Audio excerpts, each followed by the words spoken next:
self-altering and uh, self-affecting and self-designing, all of these kind of things, right? But it won't grow, it won't get bigger. You can change the nature of your consciousness, so you could be totally unaware of everything and just be major normie kind of schlub.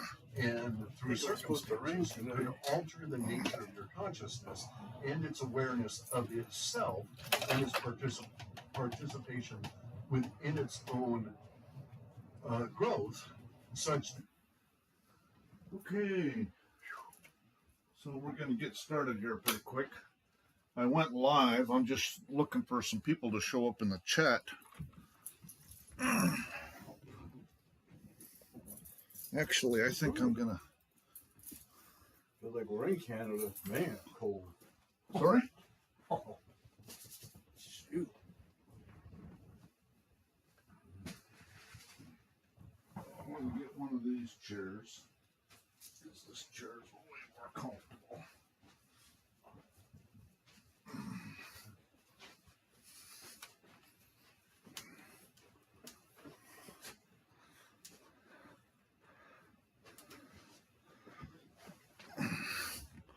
Oh, yeah, way better. Says I have 7 viewers, but nobody's showing up on the chat.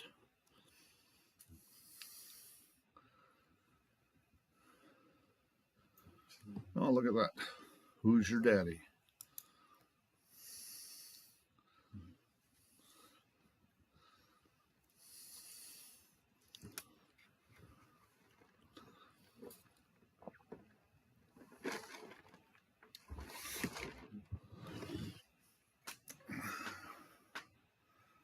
So somebody showed up on the chat. Can you hear us there on the chat? Test, test, test. Can you hear us?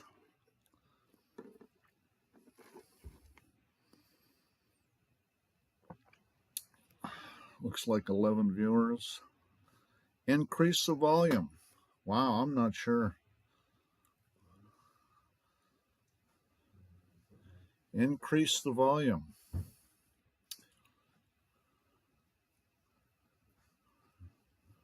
Let's see how I can do that. Oh, there we go. Well, it's already maxed out. Yeah, it's already maxed out. Sounds like somebody's saying they can hear us. Could you send a link to the, did you send a fresh link out? Or should I just go on Sovereignty International? Somebody wants to listen in. I called you this morning. Okay, maybe I'll do that right now. That way it could raise some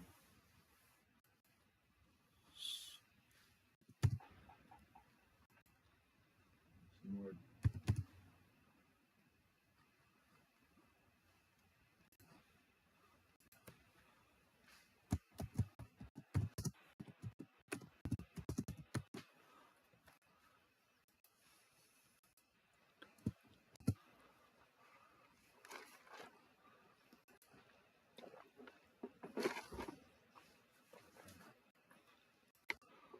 Okay, so we got some chat.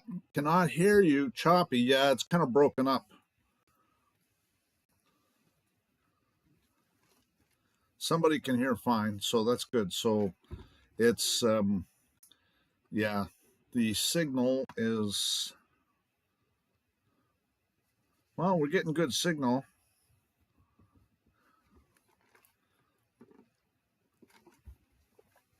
Yeah. Yeah, it's already maxed out the chat, the volume. So, yeah, it's definitely maxed out. Okay, so why don't we get going? This one's about, do you want to take control of the securities? And we'll go through that. First of all, I'm not a liar. Well, I meant a lawyer. No, I meant a liar. You should never take my word for anything. You should always do your own research. I provided references to aid you in your research, but I don't know everything. And I'm open to any ideas.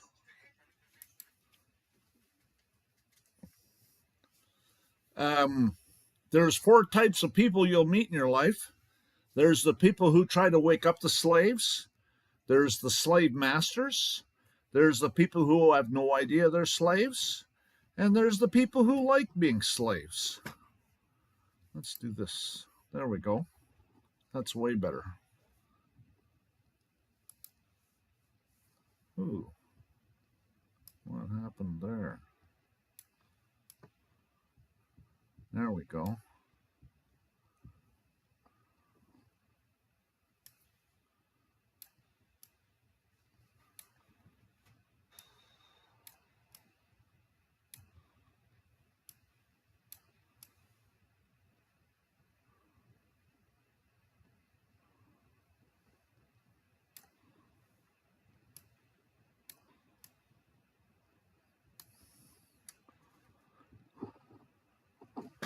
There, just had to fix the window.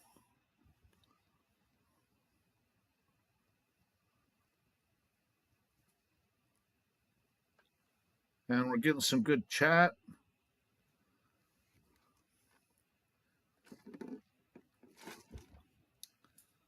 Okay, I'm speaking loud. We got the volume up as much as possible. Can't understand anything you're talking.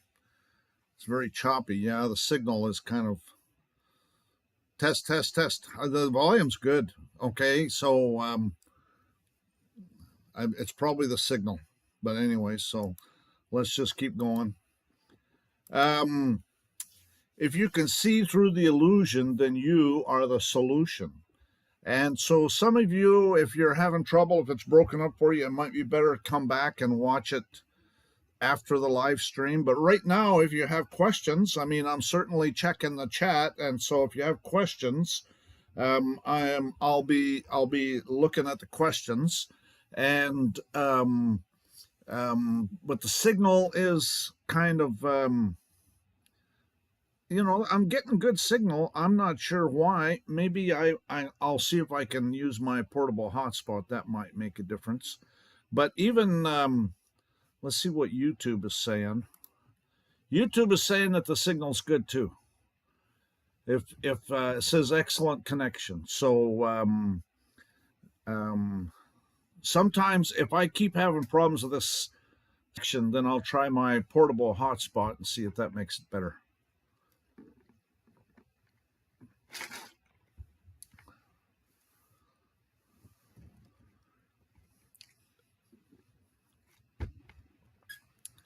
Okay, so we'll keep moving here.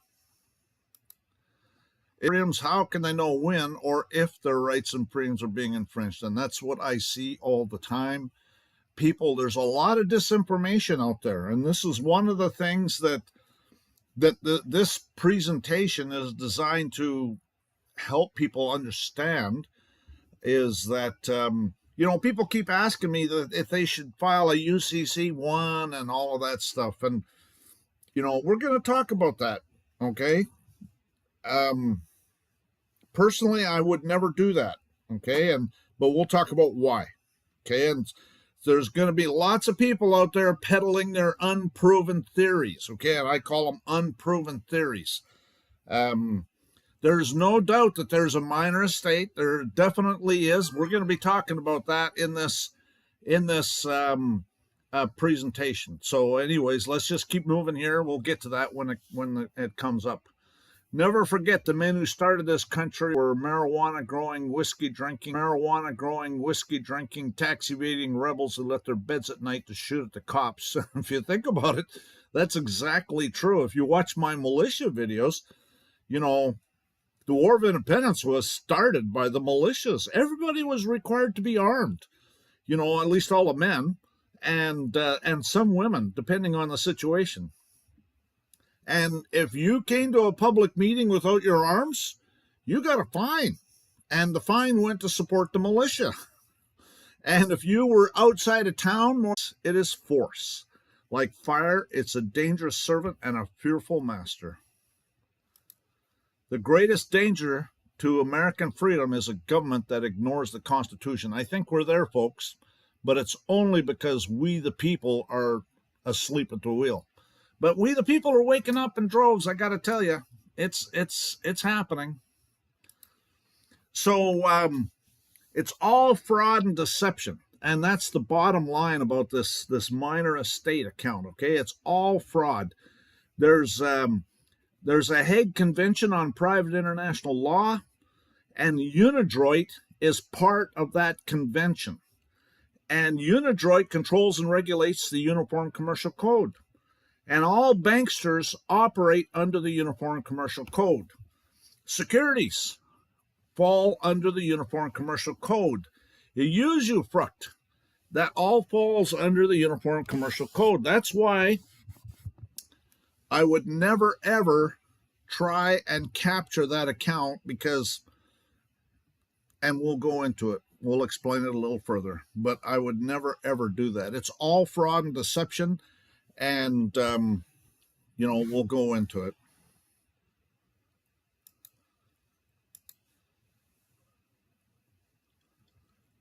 Still getting a good connection.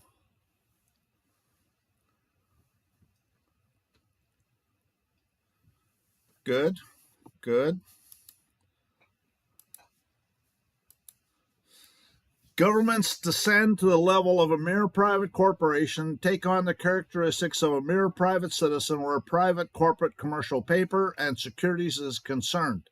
For purposes of suit, such corporations and individuals are regarded as entities entirely separate from government. Okay, so this is the biggest reason probably, is because when you go into that jurisdiction, then you're not sovereign. Okay, you're just no different than anybody else. You give up your sovereignty, and they're a bunch of thieves. Okay, so you're basically going to a bunch of thieves, a bunch of pirates, and you're saying, I want to do business with you.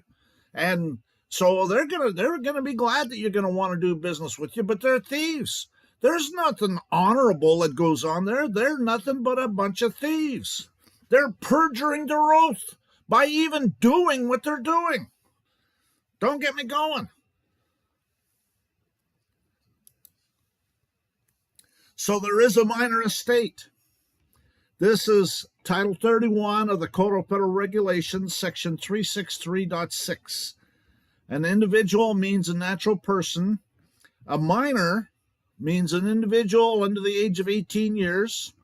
The term minor is also used to refer to an individual who is 10 years but has not yet taken control of the securities contained in his or her minor account. So again, it's all a fraud. It's a fiction. Okay, this is in the fiction. This is the Matrix. So there is a minor estate. And we're going to talk about that more. A court means a court of law with jurisdiction over the parties and the subject matter. Okay, so remember, subject matter jurisdiction, that's always, if you're in these so-called courts, challenge subject matter jurisdiction. And that's fatal to them because they never have it. They always deny due process. When they deny due process, they lose subject matter jurisdiction. There's lots of court cases that talk about it. Entity means any owner of a Treasury Direct account that's not an individual. Entity is a sole proprietorship, partnership, corporation, limited liability company, or professional limited liability company, trust, the estate of a decedent, or the estate of a living person, such as an incompetent or a minor. So what they're doing is they're putting that minor falls under the Commerce Clause. And it goes back to the Code of Law for the District of Columbia in 1901, where it talks to the estate to be in the Sestake use. It goes back to there, but it actually goes back to the Sestake v. Act of 1666 and the Roman cult. That's where it goes to, folks. all their former holds, they divide which lands were granted not to themselves directly, but to nominal fiefs, to the use of the religious houses. That's usufruct, folks. That's what that is, to the usufruct of the religious houses, thus distinguishing between the possession and the use, and receiving the actual profits, while the season of the land remained in the nominal fief to be, who was held by the courts of equity, then under the direction of the clergy. That's the Roman cult, folks. That's still that way. They're all Roman cult. To be bound in conscience to account for a sestike use for the rents and emoluments of the estate. That's taxes, folks. That the U.S. has acceded to, but the Hague, the International Criminal Court, they haven't acceded to, obviously, because they intend to engage in war crimes. And so some of the stuff they've acceded to and some of it haven't. And so, but it's all war crimes.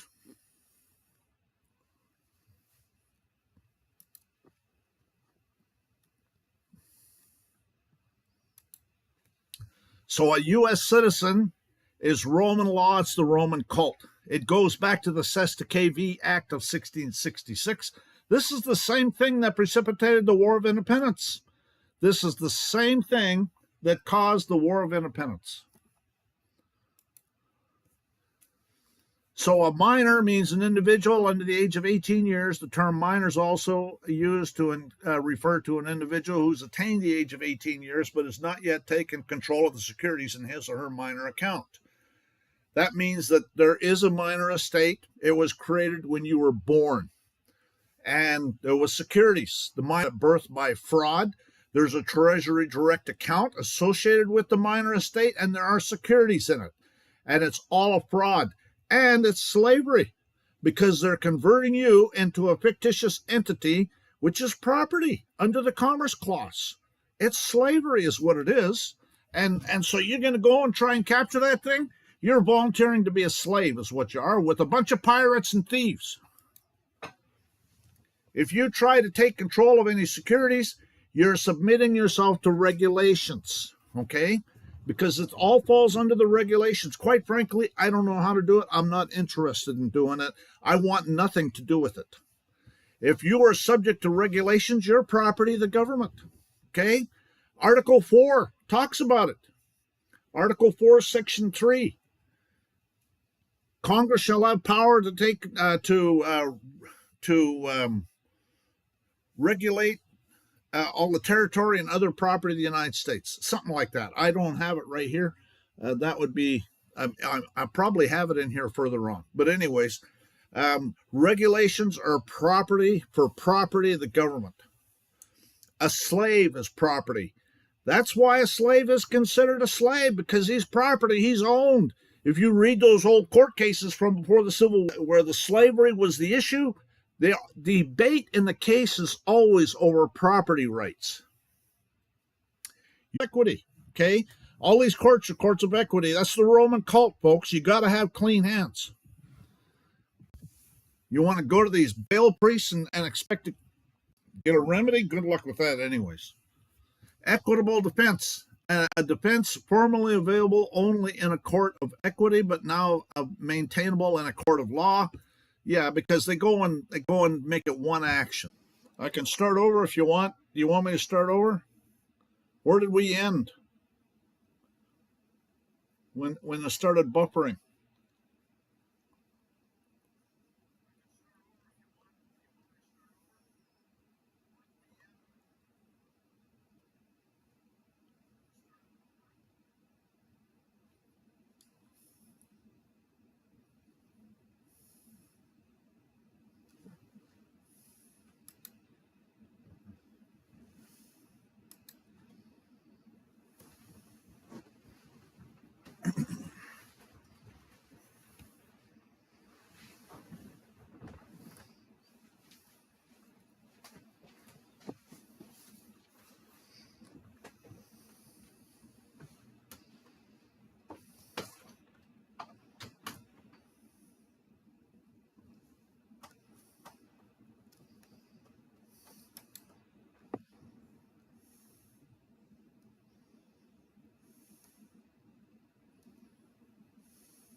Okay, well, I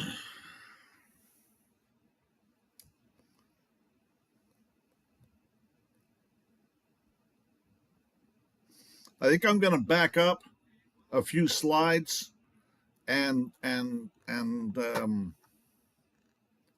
start back.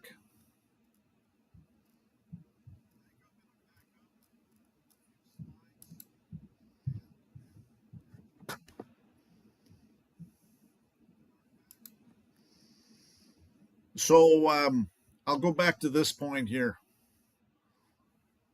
We'll start over. I'm going to start recording it too.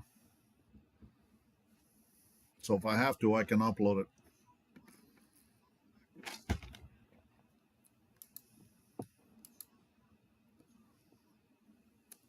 Are you guys starting to get it decent now?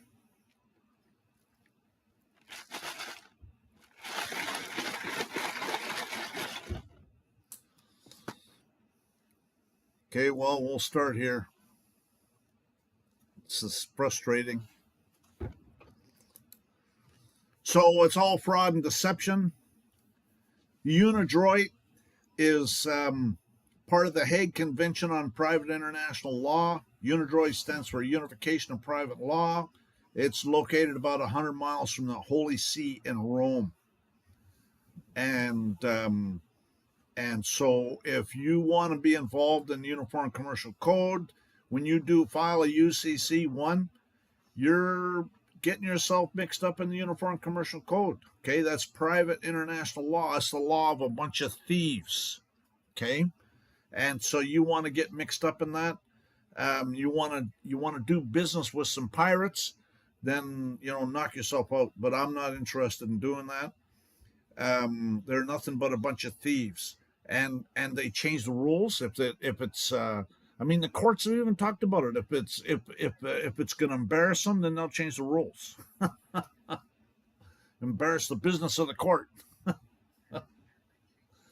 So they're all bankster thieves. They all fall under the Uniform Commercial Code. The securities all falls under the Uniform Commercial Code, and usufruct falls under the Uniform Commercial Code.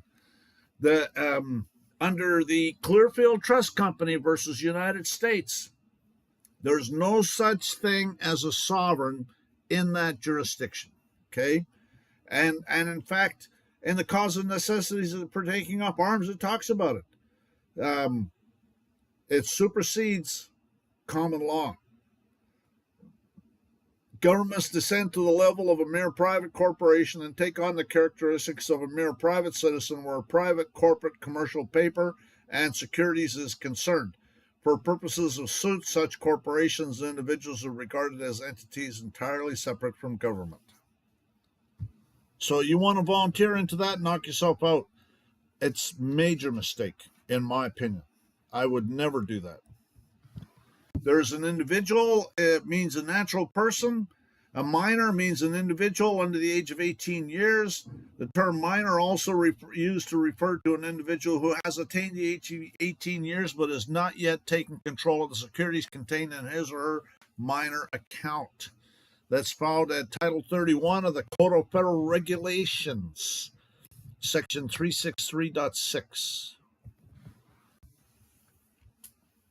Court means a court of law with jurisdiction over the parties and the subject matter, okay? Subject matter jurisdiction is the fatal part, because when they deny due process, and they always deny due process, then they lose subject matter jurisdiction.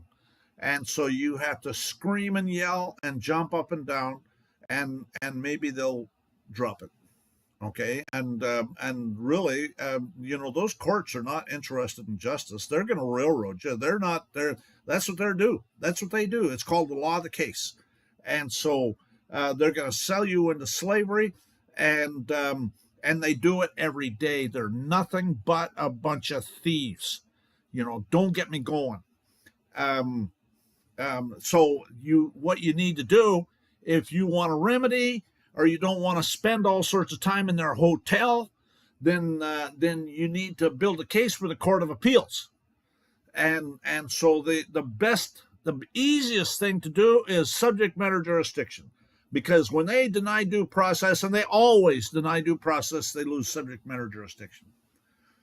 Entity means any owner of a Treasury direct account that's not an individual. Entity is the sole proprietorship, partnership, corporation, limited liability company, or professional limited liability company, trust, the estate of a decedent, or the estate of a living person, such as an incompetent or a minor.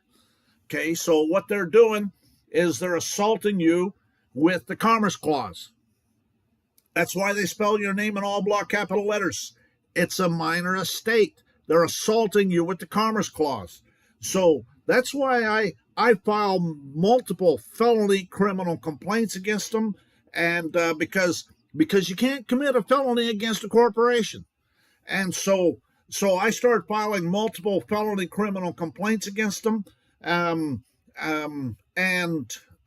like involuntary servitude. Okay, corporations can't perform involuntary servitude, and there's lots of felonies that they engage in. They do it all the time, and I started filing felony criminal complaints against them, and bar grievances and judicial complaints, and all of that.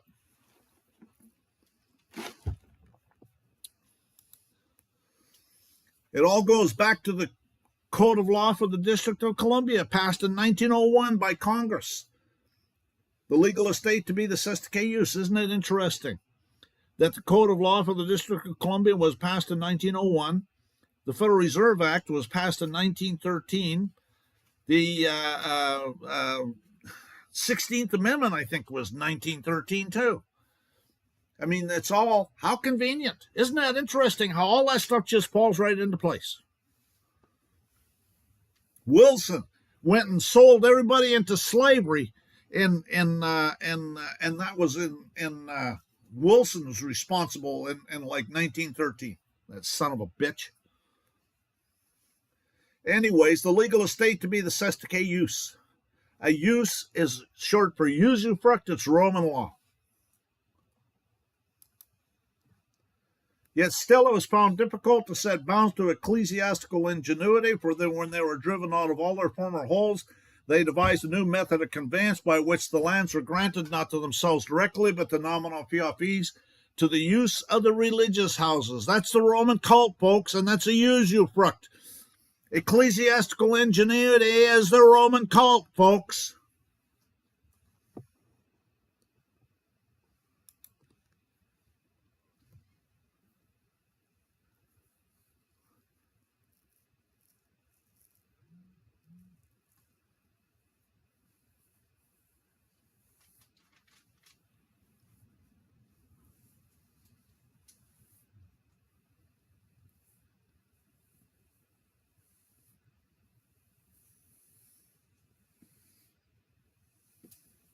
If you're suing judges, you got to sue them in their private capacity only.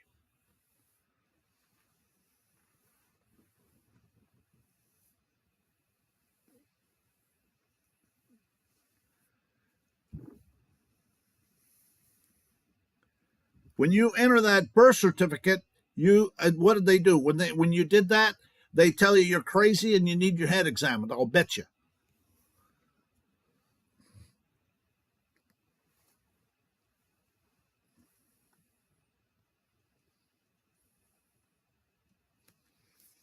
You cannot mix law. When you go and argue law and start showing up with the birth certificate and that stuff, then I've seen them do it to other people, where they'll say you're crazy, you don't know what you're talking about.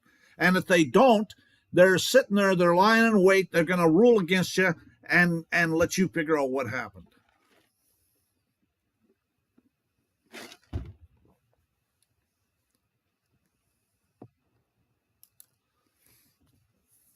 So,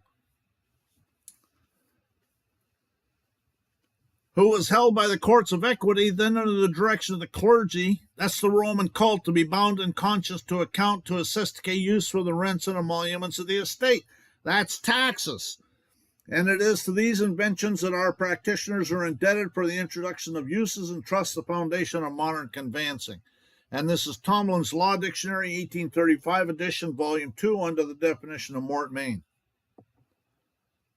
It's amazing. I got all these law dictionaries, these old law dictionaries, and I have PDF Pro, and so I made them searchable. And so I just do keyword searches, and it's amazing some of the stuff you come up with.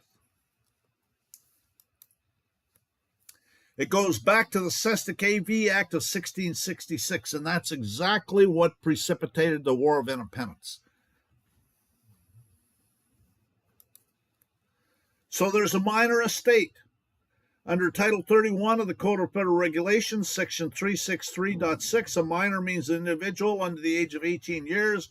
The term minor is also used to refer to an individual who has attained the age of 18 years but has not yet taken control of the securities in his or her minor account.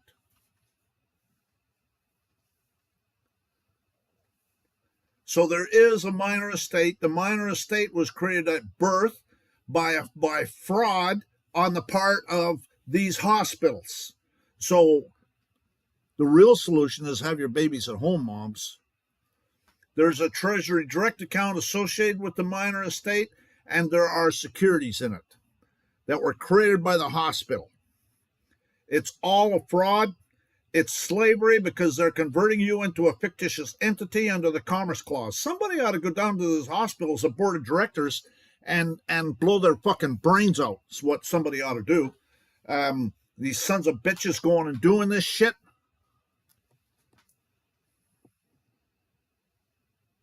Don't get me going. You're going to get me going.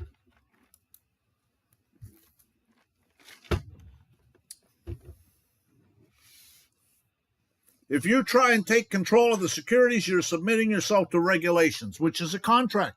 If you're subject to regulations, you're property of the government. That's Article 4. Section 3 of the Constitution says that Congress shall have power to make all needful rules and regulations respecting the territory or other property of the United States. If you're subject to regulations, you're property. You're a slave. A slave is property. That's why he's a slave. If you read those old court cases before the Civil War, the debate was always over property rights. If you're a slave, you're property. You're literally in a contract with the devil, and you don't have clean hands because you want to participate in it. If you participate in a fraud, you cannot claim fraud.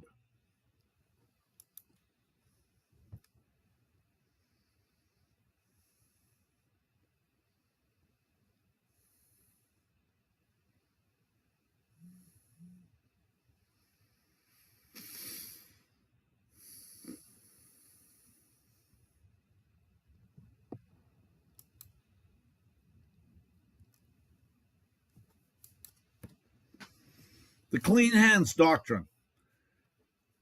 The principle that a party cannot seek equitable relief or assert an equitable defense if that party has violated an equitable principle such as good faith. And so you have to look at the rules of equity, okay, because these are all courts of equity. That's what that military uniform is. They're all martial law courts. They're bail priests. They're Satanists. Under common law, the Bible talks about equity. So when you have law, then equity is supposed to follow the law. But when you have martial law, then equity can do anything it wants. That's when it becomes satanic. And these judges will flat out tell you, I can do anything I want here. And I've had people actually tell them that it was a satanic religious ceremony. And the judges say, yeah, you're right, it is.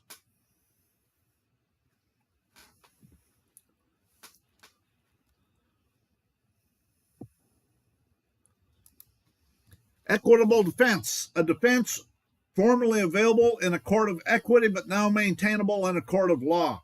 Actions, examples include mistake, fraud, illegality, failure of consideration, laches, estoppel, and unclean hands.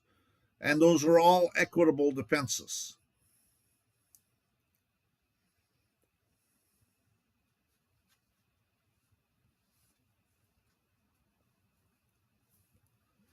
It's all a fraud.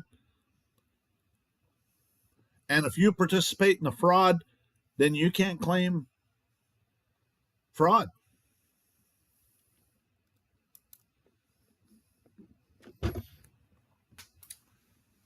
A U.S. citizen's a corporation.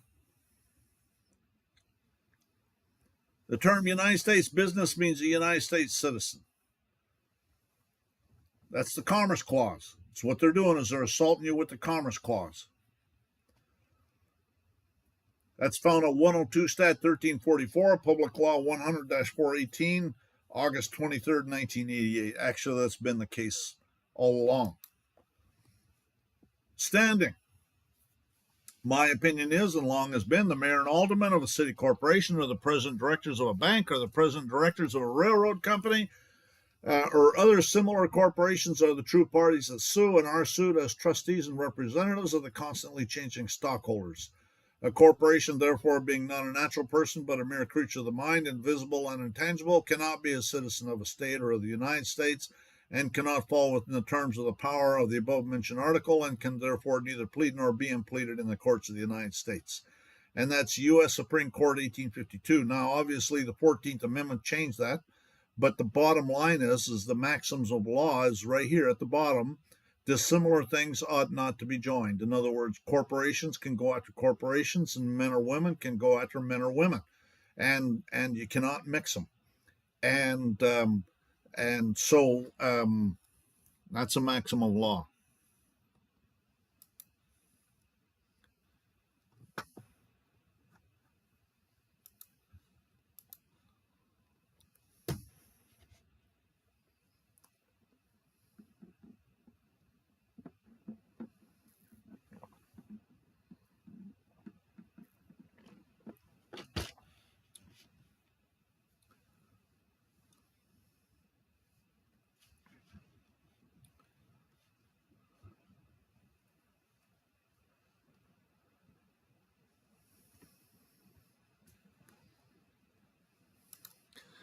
We therefore decline to overrule the opinion of Chief Justice Marshall. We hold that the District of Columbia is not a state within Article 3 of the Constitution. In other words, cases between citizens of the district and those of the states are not included in catalog of controversies over which Congress could give jurisdiction to the federal courts by virtue of Article 3. In other words, Congress has exclusive legislative jurisdiction over citizens of Washington, District of Columbia. That's U.S. citizens, folks. And through their plenary power, that's dictatorship, folks, nationally covers those citizens, even when in one of the several states, as though the district expands for the purpose of regulating its citizens wherever they go throughout the states of the Union. Plenary power is dictatorship. I don't know how many of you remember the Kavanaugh hearings. And they were asking Kavanaugh if we can go after a U.S. citizen in Afghanistan, and he said, yes, you can. That's because of the Commerce Clause. That's National Mutual Insurance Company of the District of Columbia versus Tidewater Transfer Company, U.S. Supreme Court, 1948.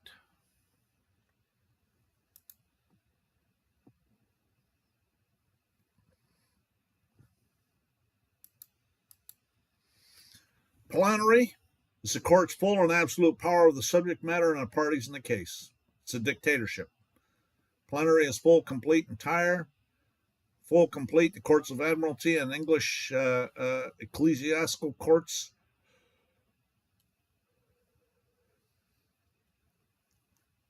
Which is really the Roman cult. And this is Wikipedia, but it's also Legal Information Institute, and Legal Information Institute's a very good source. Wikipedia is kind of ho-hum, but they both say the same thing. Wikipedia says plenary is a plenary power or plenary authority to complete and absolute power to take action on a particular issue with no limitations. It's derived from the Latin term plenus. It's a dictatorship. And Legal Information Institute, plenary power is complete power of a particular issue with no limitations. This power is often used to describe the commerce power of Congress. Under the Commerce Clause, Article 1, Section 8, Clause 3, Congress is granted full power over interstate commerce. The court has found that states are not able to pass laws affecting interstate commerce without the permission of Congress. So that's why I start filing felony criminal complaints against them, and for violations of Article 1, Section 8, Clause 17, because they're bringing the District of Columbia outside of 10 miles square. And so they don't have authority over a man or woman. And that's why I do the standing. That's why I file involuntary servitude, criminal complaints, and all of that stuff, because it's all Commerce Clause. They're using the Commerce Clause. Every corporation is, for all its purposes, an agency of the bitch. In Canada, well, a son of a bitch now. Government Corporation Operation Act of Canada, Section 2, in this act, own means subject to the regulations. That's the Canadian Ownership and Control Determination Act. Article 4, Section 3, Clause 2 of the U.S. Constitution. Congress shall have power to dispose of and make all needful rules and regulations respecting the territory or other property of the United States. So, again, if you're subject to regulations, you are property, you are owned. And U.S. citizens' other property belong to the United States. Birth certificate is not a security. Okay, I on the Treasury website. Okay, now that's not the U.S. Treasury; it's just the Treasury. Okay, that's actually the International Monetary Fund. So it's the same Treasury in Canada, by the way. And on the Treasury's website, it says there's no birth certificate security. So we know there's a minor estate created by birth, and we know there's a Treasury direct account for the minor estate, and we know there are securities in it that were created by the hospitaliers. Okay. And somebody needs to, I don't know. Somebody needs to do something about these hospitaliers, okay? Moms need to have your babies at home. That's what you need to do, is quit having babies at hospitals. That's really the solution.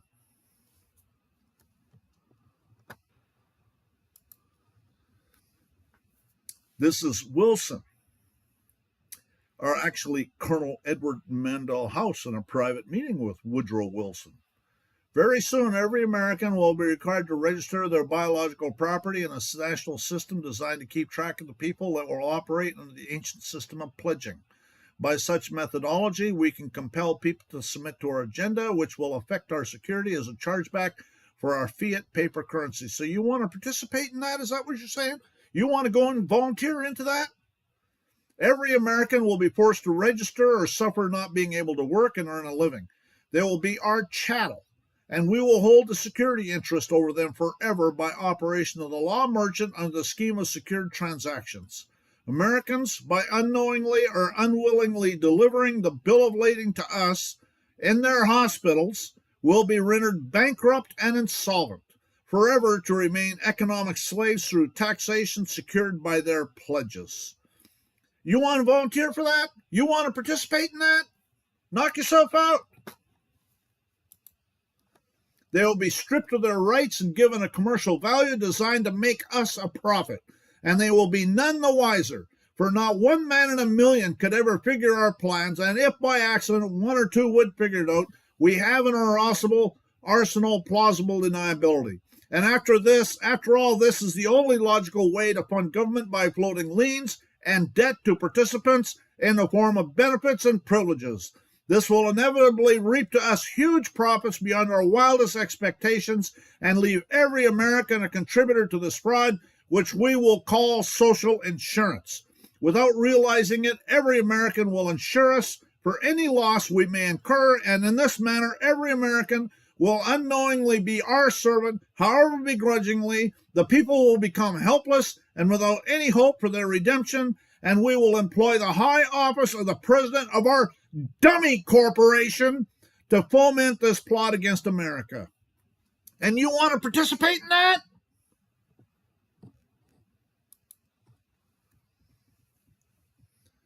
I believe the banking institutions are more dangerous to our liberties than standing armies. If the American people ever allow our private banks to control the issue of their currency, first by inflation, then by deflation, the banks and corporations that will grow up around the banks will deprive the people of all property until their children wake up homeless on the continent their fathers conquered.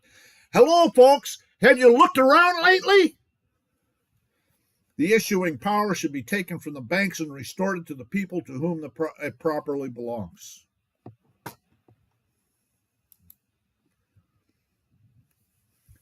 This is the Hague Convention on Private International Law, the convention concerning the international administration of the estates of deceased persons, concluded 2nd of October, 1973. Any person who pays or delivers property to the holder of the certificate drawn up and where necessary recognized in accordance with this convention shall be discharged unless it is proved that the person acted in bad faith. A security. What's a security? A security is a fraud. A security is a legal representative of ownership in a specific entity, and it serves as a financial instrument that embodies various rights and obligations. So it's evidence that somebody owns that minor estate. You want to own it? In essence, the term security is defined broadly and extends to beyond the confines of traditional stock and bond markets, and there are many different types of securities. It encompasses a wide spectrum of instruments, including but not limited to stocks, bonds, derivatives, options, investment contracts. These investments are characterized by their role in representing ownership, debt, or participation in various investment endeavors, and they can take on diverse forms. A security is a fraud. It's a financial instrument. It's fake money. Only gold or silver coin is real money. At common law, only gold or silver are legal tender, and the gold and the silver is mine, saith the Lord. And so if you want to participate in the fraud, knock yourself out. You're a Satanist if you do.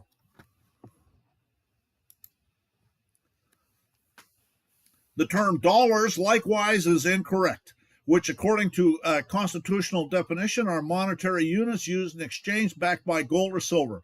Our present-day fiat issues are supported by more printed paper of the same, therefore they are correctly termed Federal Reserve notes, not dollars. This is from the Handbook of Financial Mathematics, Formulas and Tables. And I will come near to you into judgment, and I will be a swift witness against the sorcerers, and against adulterers, and the false swearers, and against those that oppress the hireling and his wages, the widow and the fatherless, and that turn aside the stranger from his right, and fear not me, saith the Lord of hosts. But the fearful and the unbelieving and abominable and murderers and whoremongers and sorcerers and adulterers and all liars shall have their part in the lake which burneth with fire and brimstone, which is the second death.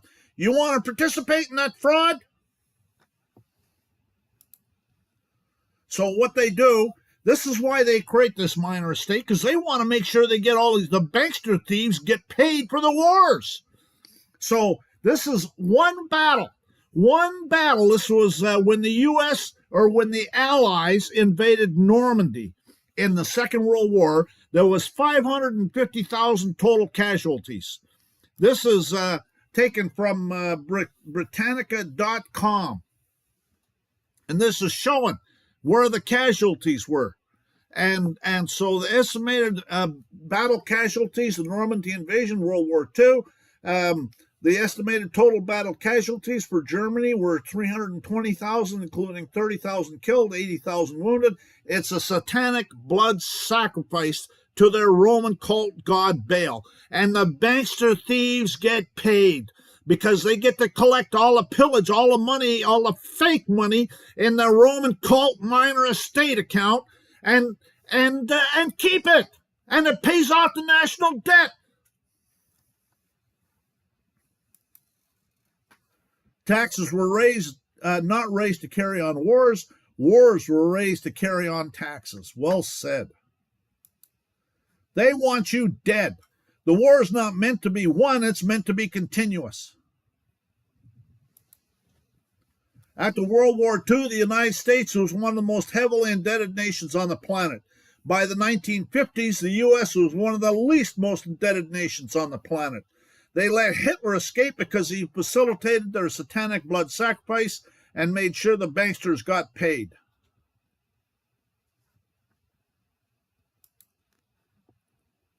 They want you dead so they can pillage all the fake money in the Treasury Direct account with the Treasury, which is the International Monetary Fund. They want you to exercise your right to resist their unlawful arrest so they can have an excuse to murder you. Just like the pigs did and the guy in Utah last spring that had homemade plates on his car. These fucking pigs. Don't get me going. You're going to get me going here. So should you take control of the securities? Are you subject to regulations? Some people say there are millions, maybe billions of dollars in that account. I have no idea. I don't really care. It's fake. It's a fraud. People are saying to change your status, do an affidavit of rescission. Some people claim to have received a black credit card with unlimited credit. It's all a fraud. You want to participate in that?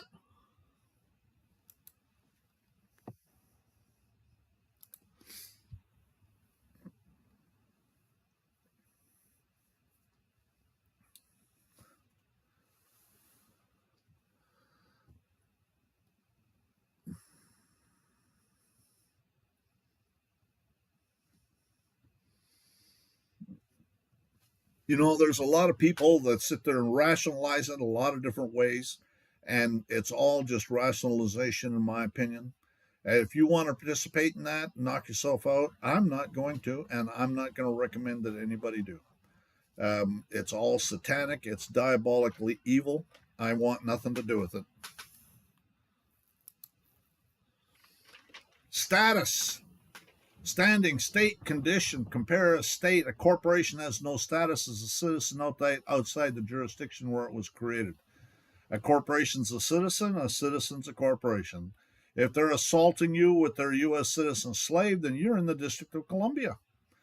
The law of status, a category of law dealing with personal or non-proprietary rights, whether in rem or in personam. It's one of the three departments into which civil law is divided. It's Black's Law Dictionary, 8th edition. Oh, look at all those law-abiding citizens. They want you dead. And the brave soldiers doing their job, just doing their job, following orders.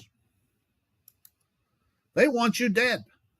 Those who benefit, those who make their fortunes from you being sick are the same people who will tell you what will make you well. That's called death by medicine. Oh, look at all the law-abiding citizens. They want you dead. Oh, look at all the law-abiding citizens. They want you dead. Oh, look at all the law-abiding citizens. They want you dead. This is not territorialism. They're bringing the District of Columbia outside a 10-mile square in violation of Article 1, Section 8, Clause 17. It's time we armed up, folks. Under Article 1, Section 8, Clause 17, it says Congress to exercise exclusive legislation in all cases whatsoever over such district not exceeding 10 miles square as made by session of particular states in the acceptance of Congress become the seat of the government of the United States, and to exercise like authority over all places purchased by the consent of the legislature of the state in which the same shall be for the erection of ports, magazines, arsenals, dockyards, and other needful buildings. So that's Article 1, Section 8, Clause 17. 10 miles square, not exceeding 10 miles square. That's why I file felony criminal complaints for perjury of oath for going outside 10 miles square. They're bringing the District of Columbia outside 10 miles square.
Any questions for you guys?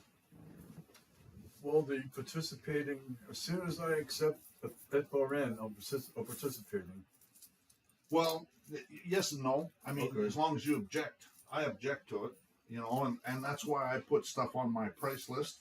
If you read my price list, it says here, the preferred method of payment is by silver coin, 1 troy ounce each, pure silver. As a less desirable alternative, I can accept the commercial paper, the military script, the forced loans, the fake money, cash, money order, check, email, money transfer. If you need to make it payable, you know, the preferred method of payment is always gold or silver. And so then if you look here on the prices, set of previous is 4. And you look at those double stars, and it takes you down to here. See what I'm saying? So 4 is 4 ounces of silver. And this 5 is 5 ounces of silver. And then in the fine print, it says if paying by commercial paper, it's $100, $120. See what I'm saying? All our Congress, that's how they get paid with the Federal course. Reserves. Yeah, right? So that's they're right. all. And the courts, So how can you go to Article 3 if they're getting paid on the fraud side? I agree. And You know what I'm but saying? they're in the District of Columbia. Okay, they're clearly in the District of Columbia, and the Congress is a corporation. Congress is a corporation. So you know, this here is my criminal complaints. This is against the banksters. A bunch of criminal complaints here. If you want to look at That's one these, complaint? these are going to get sent out. Huh? That's one?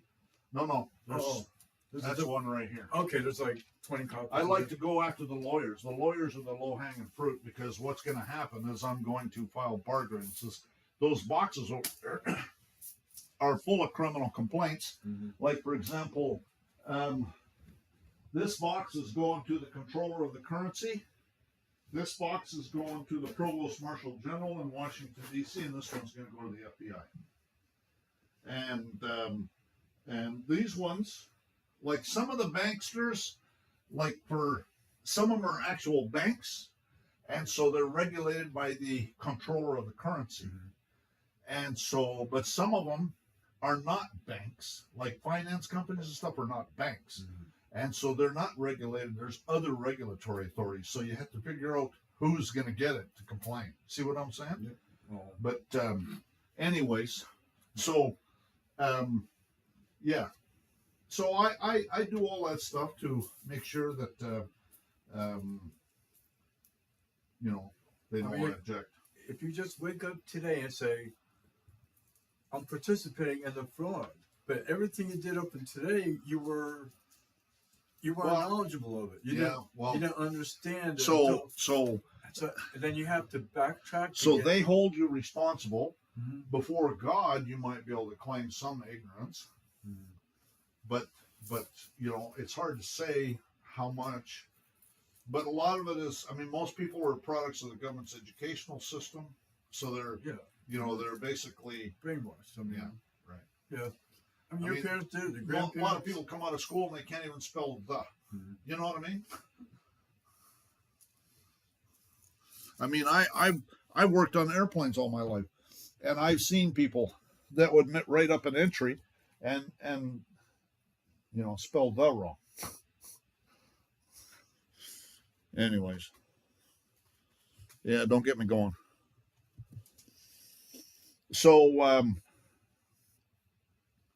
yeah, this here is a form that you can use to lock a social security number if you want. Okay. This is an IRS form. And you can have that. You want that? Yep. You can also do it, and somebody can have this. I don't drink wine. This is a $100 wine voucher. Somebody wants it. Thanks. What was that good at? I don't know. You don't know? It's a $100 wine voucher. You got to buy like 140. I don't drink. My sister does. That's a. Yeah, I don't drink it, so I don't do alcohol. I can't with the. I can't even think about drinking with. I get dizzy getting up fast. I don't like losing control. And when I was in my 20s, I used to drink, and but I don't like losing control. So, anyways, Which is the president like in 1913? Which one was the U.S. president that started with the? I think he said 1913. Well, that was Wilson. Woodrow Wilson. Wilson. That Okay. scumbag. So everybody since then has been approving of what he did, basically. Well, that's the thing is, even now with Biden in there, and it turns out that he stole that election, and we're just like, yeah, I mean. well, and so he has. So I was like, why didn't Trump bring all those mail-in votes to Washington D.C. and have them physically counted? Because that's where they went. If they went, the mail-in votes is what destroyed them. He could have brought as the executive, he could have brought them in the Washington. And then that would have put Pence on hold to make that vote that he had the tie-breaking vote to get. It would took months to count all of them. I think. In the meantime, he's sitting in there, I think they wanted Biden. What they did. I think. See, Trump was invited to run, right? Yeah. Well. So I think that there's elements of the military that want to build a case, and that's what they're doing. They're collecting evidence, and I've heard that some of them are being arrested already.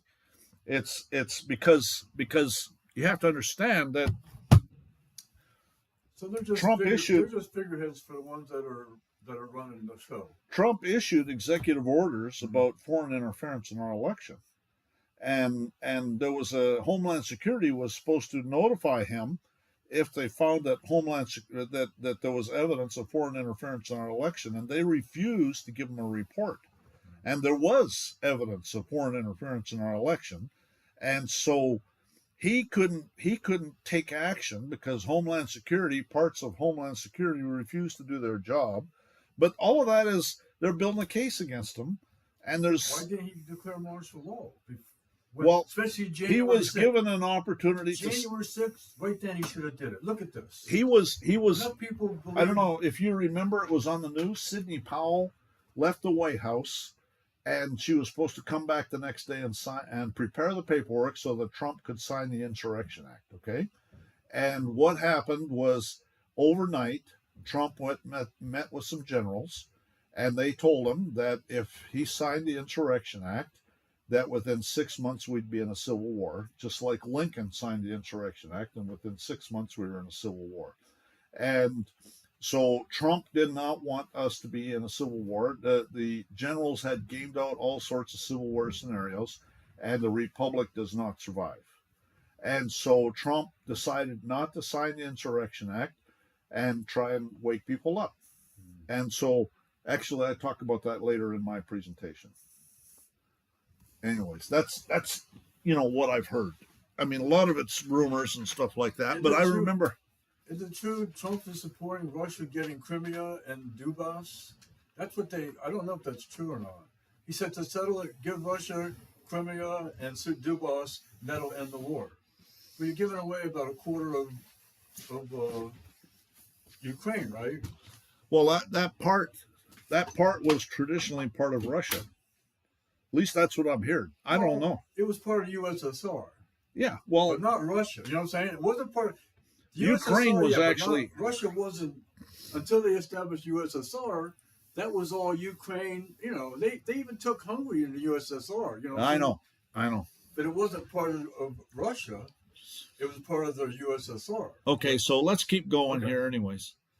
But I don't know about I mean, I've been to Ukraine. I've been to Crimea. Okay. I've been to Simferopol, and I liked it there. But it's when it was part of Ukraine. Now it's part of Russia, and I'd have to have a visa to go there, and I don't think I could go there being an American, because we're in a technical war, and the Russians are kicking Americans out of the country. And I'm thinking that we're doing the same thing to Russians here, because they would have to be interned under the rules of international law. You see what I'm saying? Damn, what was that? All the countries joining NATO, they just want war, right? I mean, Yeah, I agree. They're trying to get on the winning side. Well, that's the thing, is that Biden wants to start a world war because that'll help him cover up his crimes, his theft of the election, and all the rest of it.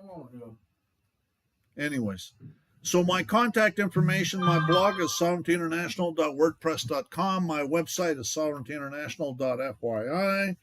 My email address is engineerwin@yahoo.com.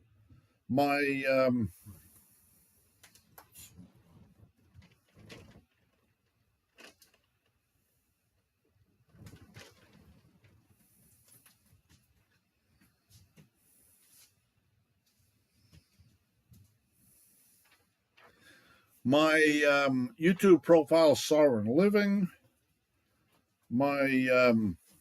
I gotta mute my phone. There we go.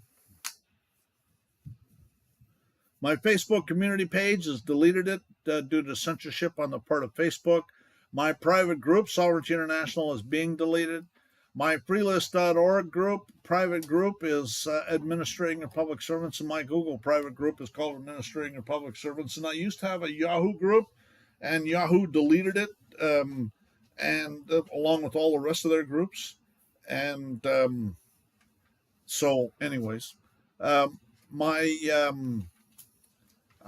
follow me on Steemit at Sovereignty International. On HowTube, I've got a HowTube profile, Sovereignty International. I got Rumble, True Social, Engineer Win, and I've got a group on True Social called Sovereignty International, and I'm also on Twitter, Engineer Win. My Twitter profile was down for a long time, but I got them to put it back up. So, civil law, Roman civil law are convertible phrases meaning the same system of jurisprudence, that rule of action which every particular nation, commonwealth, or city has established peculiarly for itself, more properly called municipal law, to distinguish it from the law of nature and from international law. So, you have the right to resist an unlawful arrest with lethal force if necessary. Story affirmed the right to self-defense by persons held illegally. In his own writings, he had admitted that a situation could arise in which checks and balances principle ceased to work and the various branches of government concurred in the gross usurpation.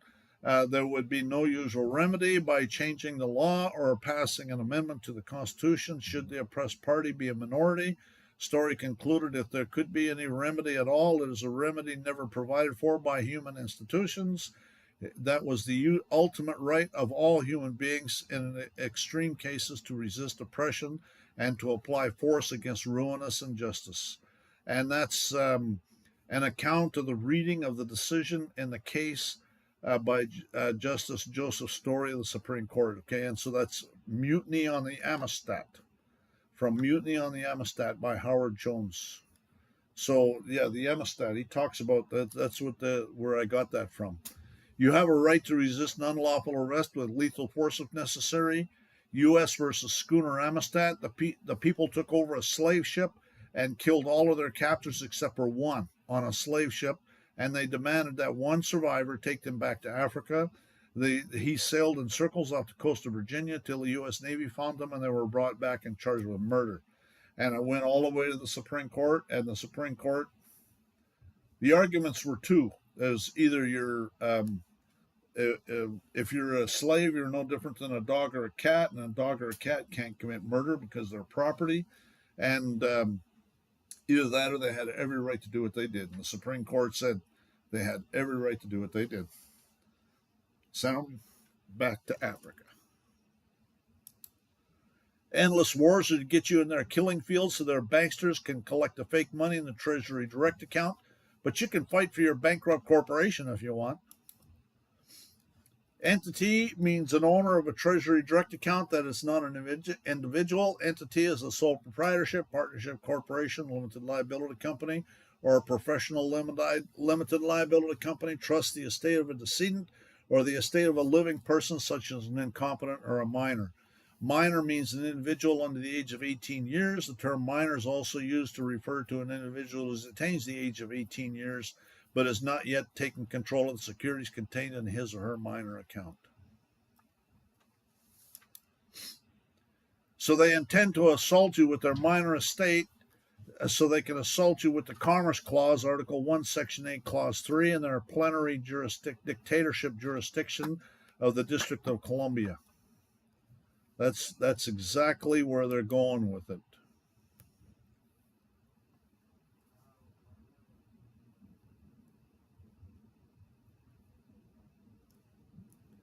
Well, I'm getting good signal now since I've been using my hotspot.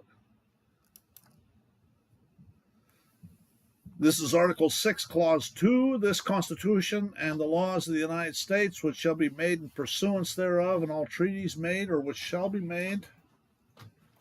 Howdy, how's it going? Yeah. So you've been waiting outside or what? No, I got stuck in traffic. I came from New York. Yeah, I know you did, but so I didn't. You just barely got here then. Okay, no biggie, no biggie. You're lucky you got us. I thought maybe you were waiting out there and didn't know where to go or something. No, he found me right away. I was like, wow, No, he was watching. you guys are great here. Oh, okay. It's great to finally meet you guys. Yeah. Well, it's one step at a time. We're going through a presentation right now on whether you should take control of the minor estate or not, and I don't think you should. And so this presentation is based on all of that. But, you know, I'm not going to belittle anybody that does. I just don't think you should. And I'm not interested in taking control of it. I think that you're in a contract with the devil, basically. But anyways. So, was there something in particular you wanted to cover since you came down here? You're kind of like the newest guy here, so Yeah. if you have something you want to cover, We we can probably cover it at some point here. We might not cover it today, but I'm gonna cut. Writ of mandamus. I was interested in maybe some child support issues I have. the best thing with that, slamming me. yeah. Okay, we can talk about that when we go to lunch and stuff like that. So. Anyways, so this is Article 6 of the Constitution, Clause 2. This Constitution, is that where you get this Constitution from? You talking to me? You always say this Constitution. Yeah, it's critical because who knew that there was more than one Constitution? So Yeah. what they're doing, in my opinion, is when they say they're honoring the oath, that oath to the Constitution of the United States, they're Right. referring to the organic law of 1871, which is the corporation. So as a man, I tell them, no, the one you're obligated to me is the one with the preamble. Okay, yeah, right. Preamble, exactly. Because, and I can prove that there's at least two. Right. Because when I was away, being held in their hotel, I ordered from my local U.S. representative a copy of the Constitution. They sent me the Constitution of the United States of America. That's different than the Constitution of the United States that my brother got from his representative in California. Oh, isn't that And interesting? there's a difference in the wording. in the Right, two. and the capitalization, because you talked about how they had when they wrote the Constitution, they had a committee that was their sole job It was was to called Style Committee. right, yeah, STILE. The right, Style Committee, because that's how we communicate right, what is subject to what or who to who. right. Over. So yes, this Constitution. Okay, so we're on a live stream right now, and I'm just checking the questions periodically, see if there's any questions.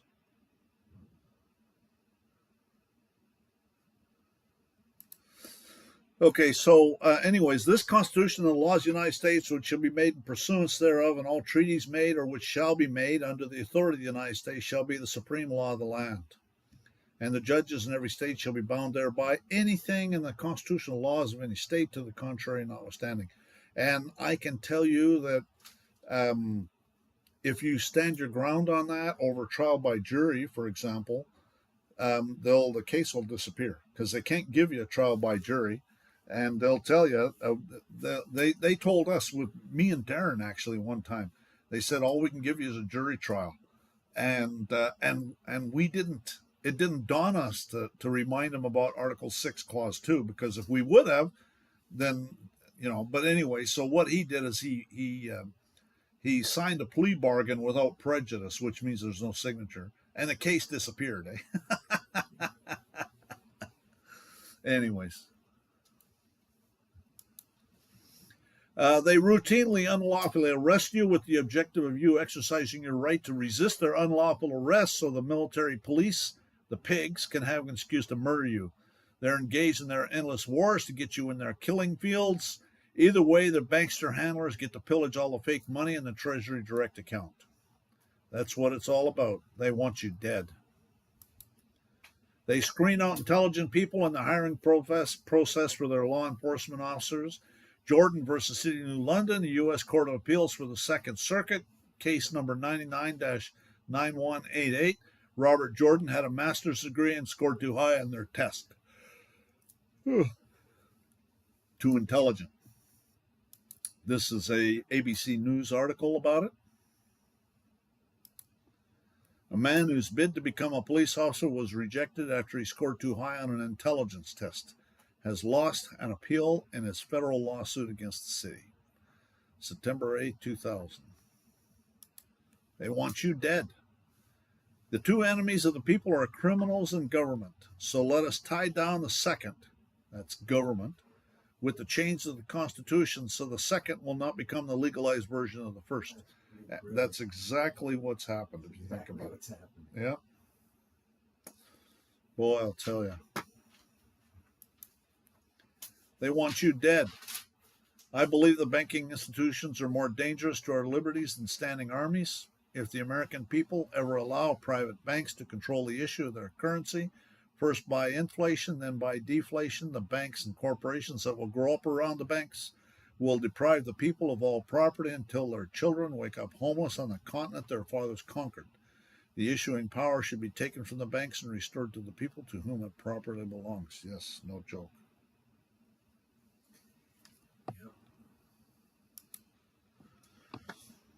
In doing this, I have occasioned incidentally to events how true it is the states and governments were made for man, at the same time how true it is that his creatures and servants have first deceived, next vilified, and at last oppressed their master and maker.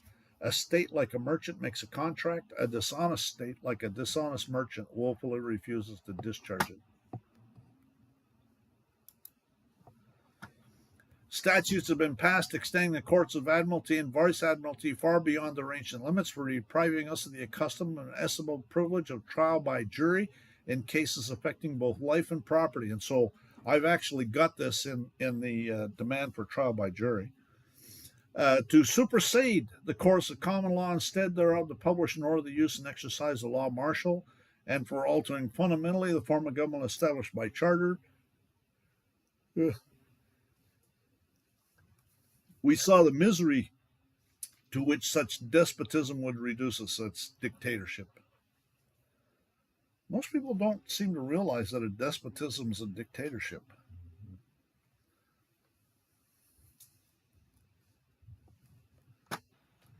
So, and this is a good one. This is really good here. McCullough versus Maryland. 1815. The sovereignty of a state extends to everything which extends by its own authority or is introduced by its permission. But does it extend to those means which are employed by Congress to carry into execution powers conferred on that body by the people of the United States?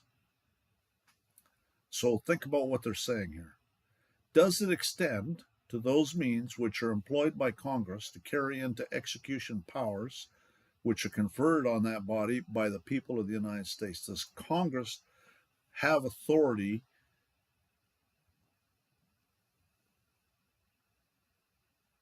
those means which are employed to carry into execution powers conferred on that body by the people of the United States?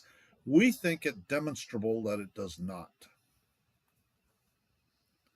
those powers not given by the people of a single state, they are given by the people of the United States to a government whose laws, made in pursuance of the Constitution, are declared to be supreme. Consequently, the people of a single state cannot confer a sovereignty which will extend over them. So, what they're essentially saying is that Congress has no authority over we the people. And this is so powerful, and it's like so powerful. That's why they have to use the Commerce Clause. Right. That's the only way they can do it. Right. A friend of mine indicated that if we the people created the United States, That's right. then what is a maxim of law Yeah. is what something, the thing that's created cannot be superior to what created. Yeah, it's that which is created can never be greater than that which created it. Yeah. That one's so good, and that's a maxim of law too. So my question would be, what is the purpose then of an individual state bothering to pass any statutes at all?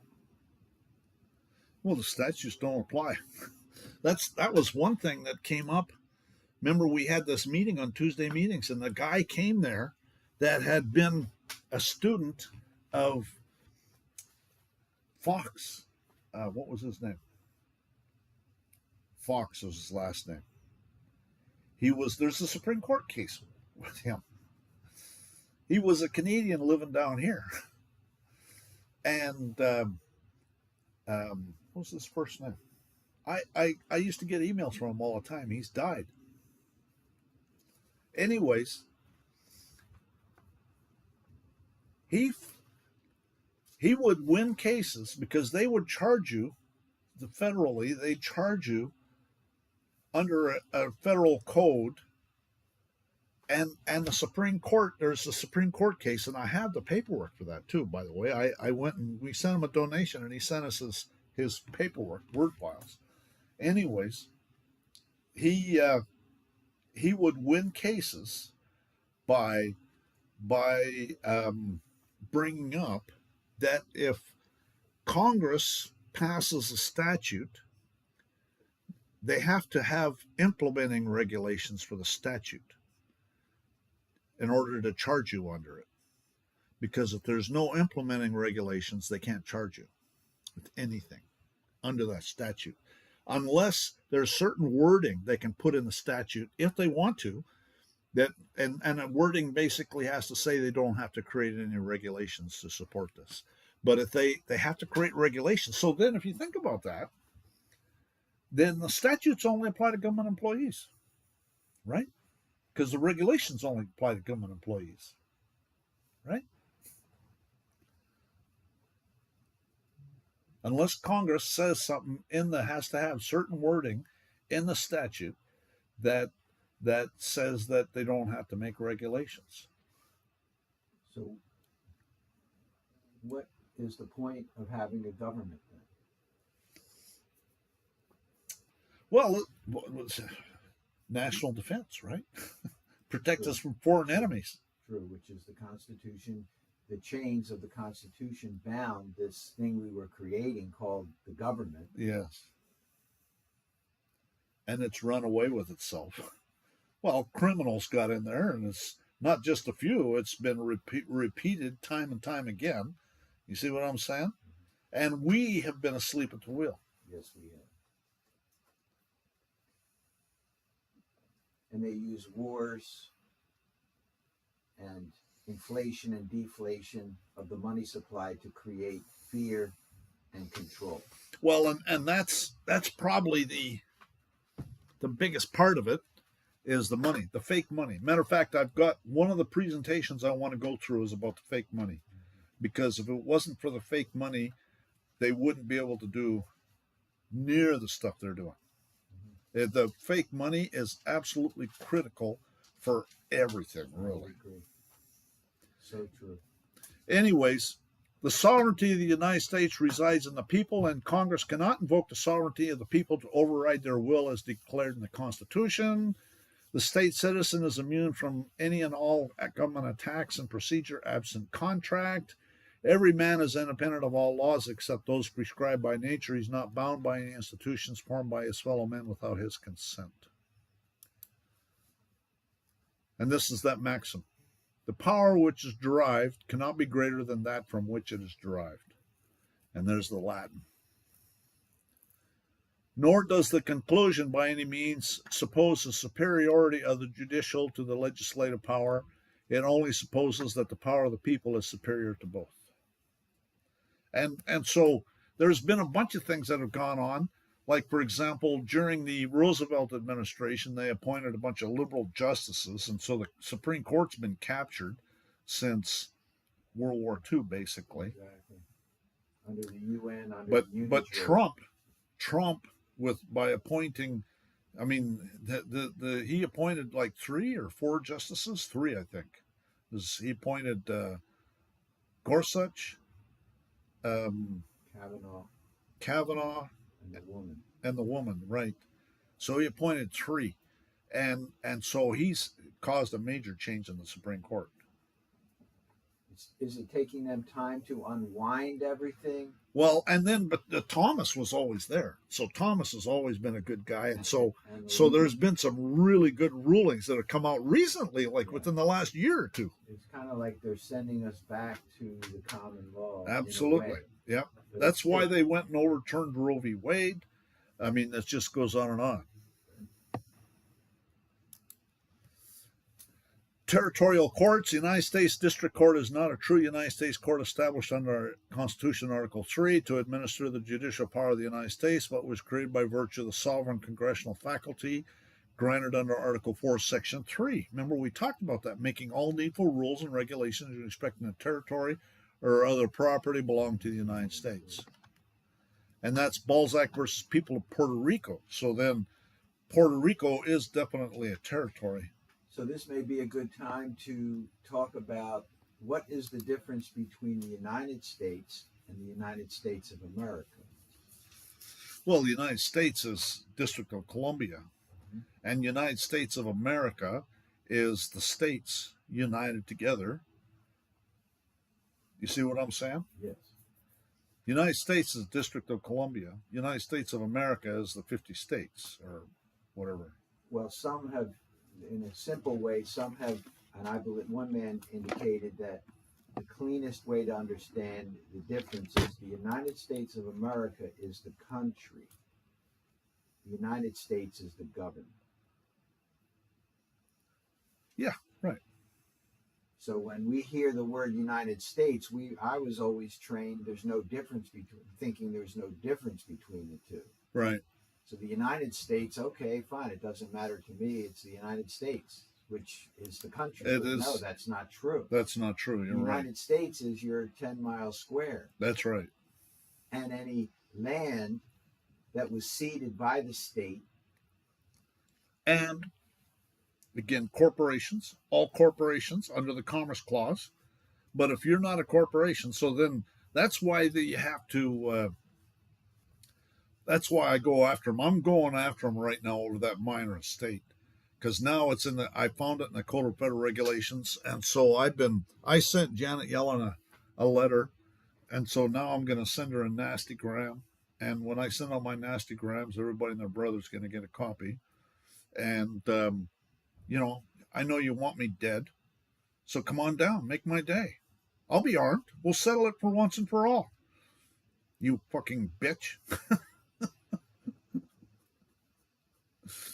And the problem is that the governor, the legislature, the states, and then all the way down to the local municipal police with the prosecutors are enforcing that martial law upon us. Yeah, well, that's true.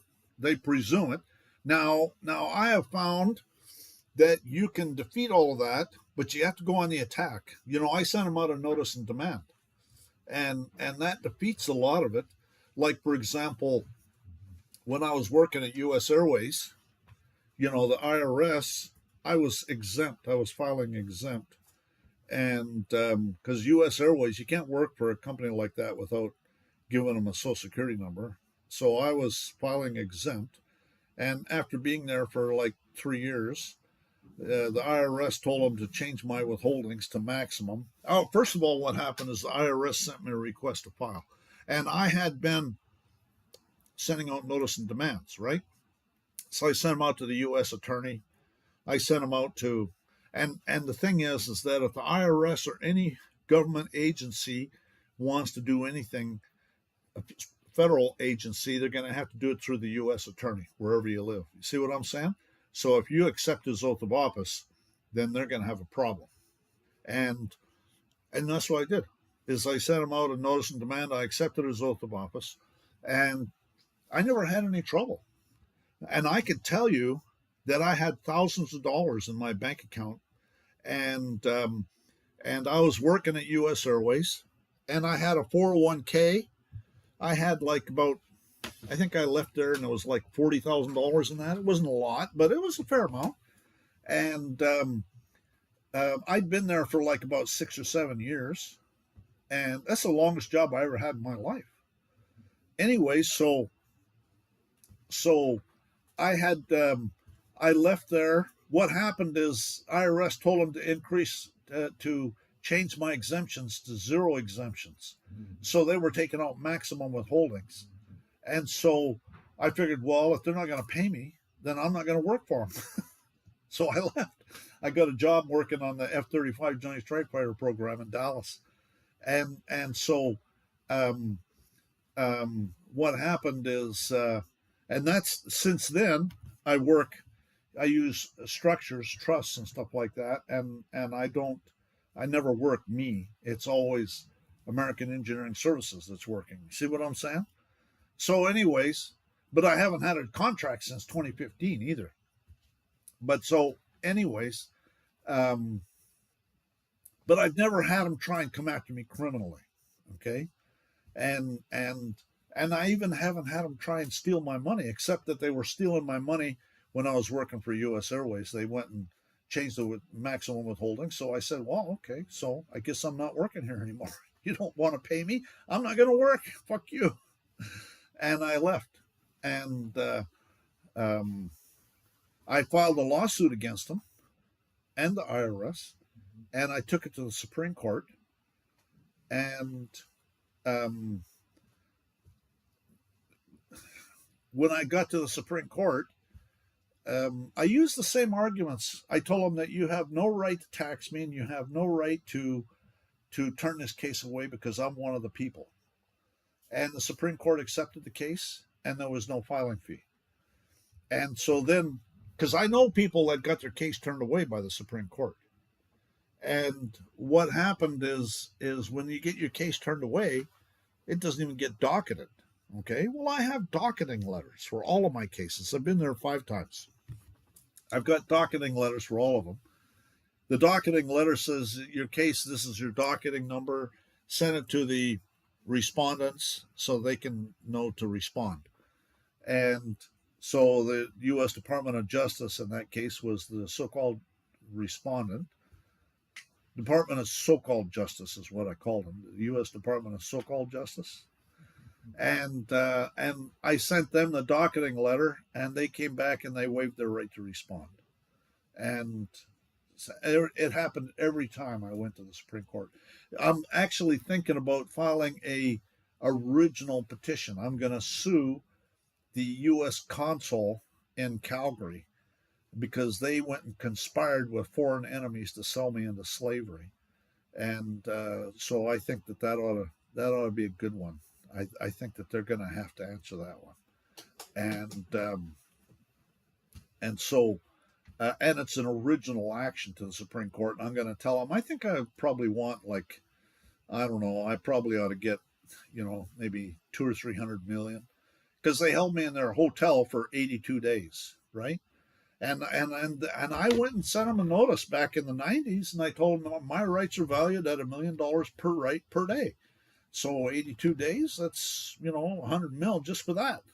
And that's actually letting them off easy if you look at that Trevisan case or the case that you were talking about, $10,000 a minute, right? Then 82 days, that's a lot of minutes. That You was know? just Billions, probably. it was just settled. There was no jury verdict. It was, or even a judge's verdict. It was a settlement I understand. that the city municipality agreed to pay a woman for her 15 minutes of handcuffed, being Right. restrained of her liberty. Right. But it was a settlement. It was no judgment. Well, even settlements are recorded. Well, it was recorded, and I can give you the case. In fact, it might be helpful right now if I mention the name. Sure. The case is it's RAAB versus City of Ocean City. And it was it ended up in federal court. You can track it initially, RAAB versus City of Ocean City. Okay. New Jersey.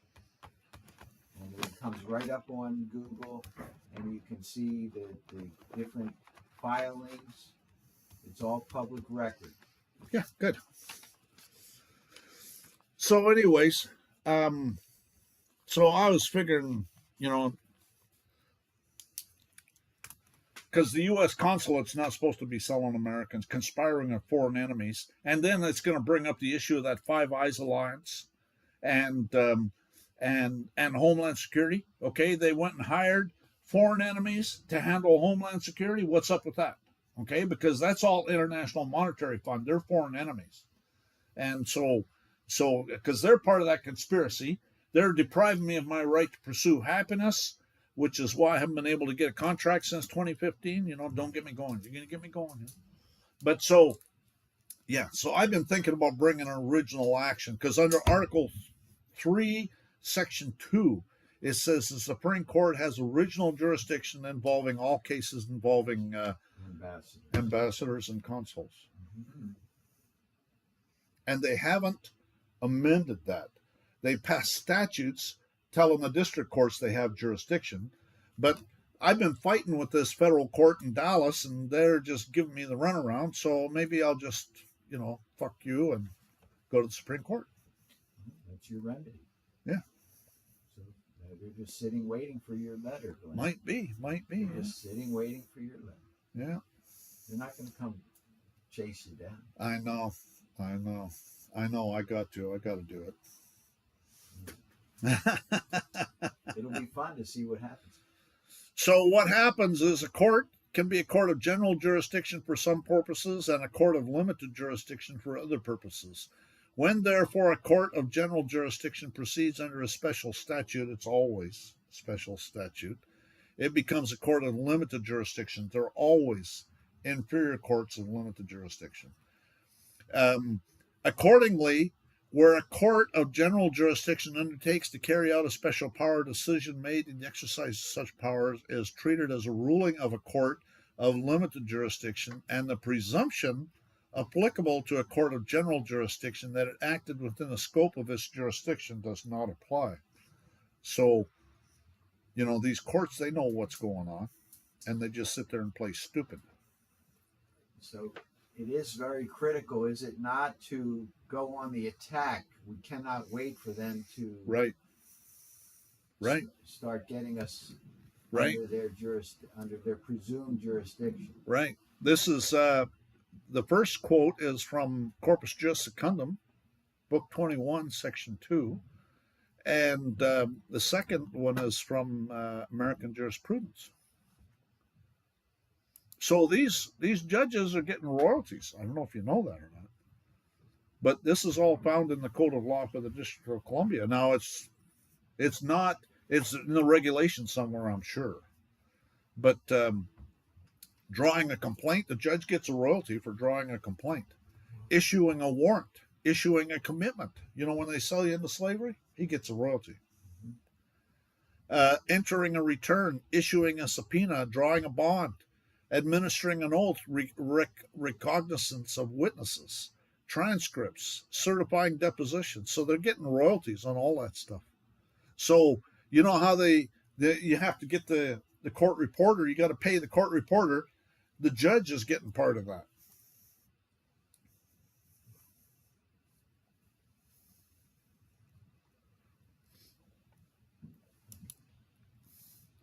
It is familiar law that when a special statutory authority in derogation of common law is conferred on courts of general jurisdiction, such a court of general jurisdiction becomes quad hoc, a court of inferior or limited jurisdiction. Okay, so then that's saying the same thing that it said in corpus juris secundum, except in a little bit different way. Quad hoc.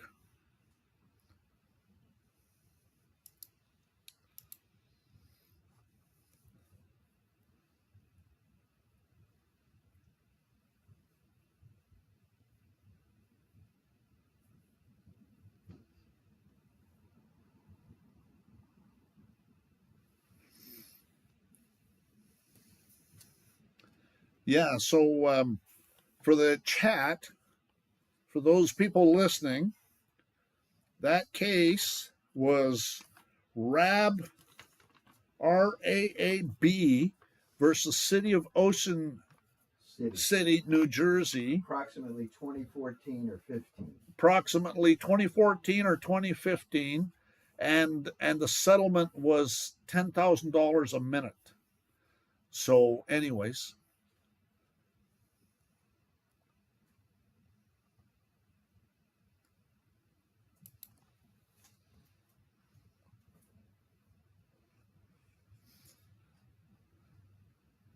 Yeah, I agree. It's frustrating. They're a bunch of crooks. Yeah, don't get me going. You're going to get me going. The word administrative is synonymous with the word executive. The word administrative connotes of or pertains to administration, especially management, as by managing or conducting or superintending the execution, application, or conduct of persons or things. That's Black's Law Dictionary, 6th edition. Thus, administrative acts are those acts which are necessary to be done to carry out legislative policies and purposes already declared by the legislative body. In fact, it's common to use the two words in tandem. So, there's like in Texas, for example, and this is where I went and I got a judge removed. Because in Texas, when you file a criminal complaint, they sued me over property taxes. And I filed 100 criminal complaints into the case, and then the judge failed to issue warrants. So I did a motion to disqualify the judge, and I didn't know it, but he was gone. And the next thing you know, I'm looking on their website, and they have a new judge. So I had to get the new judge's oath of office. This was like last May, something like that, about a year ago. I filed this all these criminal complaints, and then a motion, or I call it a demand. I always call them a demand because I'm one of the people. So anyways, I filed this demand to disqualify the judge last May, and then I was looking, and they had a new judge, and so it was like July when I requested, because you have to, in Texas, as Secretary of State, I'm sure it's probably the same in every other state. I contacted the Secretary of State. I just sent him an email. And I said, could you please send me the oath of office and anti-bribery statement of this judge of this court, 97th District Court in Montague County. And their legal department actually answered because I guess I got a reputation or something. But anyways, they sent me her oath of office, and her oath of office was done in July. And so the governor must have had to appoint her, I guess. And because it was brand new, you know what I mean? And so then they held a show trial over the property taxes in December. And I didn't go. I did a challenge to jurisdiction, but they sent it back. So they obviously didn't want it. But anyways, so I didn't go. And then in January of this year, the clerk sends me a letter, said there's been a ruling in that case, and if you want a copy of it, it's going to cost you $5. Well, that's perfect. That means it's not me, because if it was for me, then it'd be free. They just mail it to you. You know what I mean? And so if it has nothing to do with me, then they want me to pay money for it. You see, the court sells that stuff. So what's your response, Glenn, to the men and women who say, why go through all that effort? Why not pay the property tax of $100 or $1,000? Instead, you spend time, money, resources in order to just vitiate the property tax. Well, you know, and that's an interesting point. The way I look at it is, number one, you're right. The taxes were like, you know, they used to be like $16 a year. And so I was just paying it. It wasn't worth the trouble. You know what I mean? But they went up like 100 times and went to like $160 a year. Not 100 times. They went up like 10 times. And so then I figured, well, screw that. And that's worth fighting over, number one. Number two, if you're paying, it's an annual rent is what you're actually paying. And so if you're paying, and if you don't pay the rent, what they do, it's called an unlawful detainer action. They'll do a foreclosure on you, and they'll do an unlawful detainer action, and they'll sell your property out from underneath you. And so you don't own it. If you're paying tribute, it's tribute is what it is. You know, I thought I paid for it. I paid cash. Okay. And so I thought I paid for it. And so if you're paying taxes, then you don't own it. And so it comes down to the issue of, you know, I own it. And I demand it, and I'll break it off in their ass over $10. I don't care how much. So it's principle. It's the principle of the thing, absolutely. And if more people would act upon principle. Yeah. Well, and more than that too, is that, you know, they hired this law firm, and this law firm, you know, they were sending me all these tax notices and crap. And so I was building a case against them. And so they were they sent me a letter saying notice of intent to recommend to sue, right? And so I filed bar grievance against those scumbag lawyers. And now I'm going to want costs. I'm seriously thinking that I'm going to start going after them for costs. And I'm going to tell them, I already told them I wanted a monster box, right? Which is, it's, huh? Is it a 500 or 1,000? It's 20 rolls of 20. So that's $400 in lawful money. So 400, or it's equivalent in fake money. So I'm going to tell them, I want a monster box, but now I'm going to tell them I want 2 monster boxes. Tomorrow it's going to be 3. No. Well, it might. Silver's at like 20. That's my cost. Silver's I mean, 26 and a half now. You like there's a guy that I'm helping, and he's being sued in federal court, and his lawyer charged him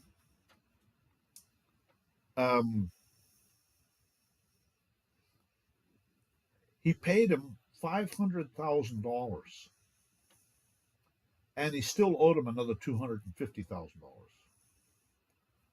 And I've been helping him, and so he's going to get some of that back now. The lawyers actually offered to refund some of it, which is kind of unprecedented. Usually they don't do that. But anyways, the point is that, damn. So, but that's not a property tax case. That's another case. But still, you know, I mean, for a $15,000-$20,000 monster box, that's chump change compared to what lawyers are charging. You know what I mean? And so if I'm going to tell them I want 2 monster boxes. Maybe I'll change it to 3, and or the equivalent in fake money. And because I always tell them that, because I don't want your I'm not volunteering for your fake money, and I always tell them that stuff, you know. But so we'll see what happens. But I'm going to start. What I'll do, I'll tell you right now, is I'll start filing criminal complaints against the judge for hindering prosecution, and that's a felony. They're required in Texas. Okay, in Texas, when you give them a criminal complaint, the judge is required to issue warrants. Okay, now it goes back to right here. Okay, because it's a ministerial duty to issue warrants. Okay, it's not discretionary. They're required. It's not optional. And that's why I was able to get that judge removed, because I pointed out this is a ministerial duty. He's required to do it. He failed to do it. Therefore, he's not qualified to be a judge. So he was gone, just like that. And so Randy Kelton hits him on that big time. And so Randy was helping me with it. And so now it's hindering prosecution. That's a felony, okay, in Texas. And I'll start filing criminal complaints against them for hindering prosecution, and because of those 100 criminal complaints that I filed into the case, and then what I'll do is I'll file it against the current judge. Okay, the judge that replaced them, I'll start filing against the current judge, and I'll tell him I'm still waiting for my costs. Okay, and the costs are going up. Okay, and so either that or I'm going to continue filing criminal complaints and bringing up the felonies. You see what I'm saying? And so, yeah, that's exactly where I was thinking about doing. Hindering prosecution, and then start accusing them of the same felonies because they're not prosecuting them. That means that they're a participant. You see what I'm saying? Involuntary servitude, forcing me to work for them for nothing. That's a felony, major felony under Texas.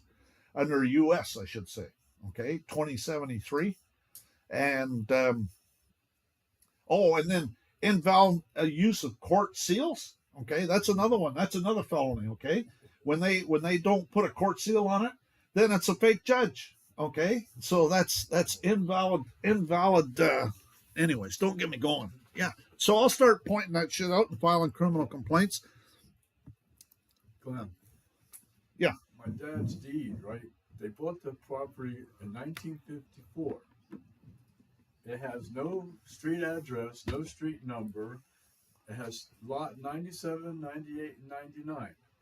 They weren't taxing properties in New Jersey in 54. They started, I believe 59.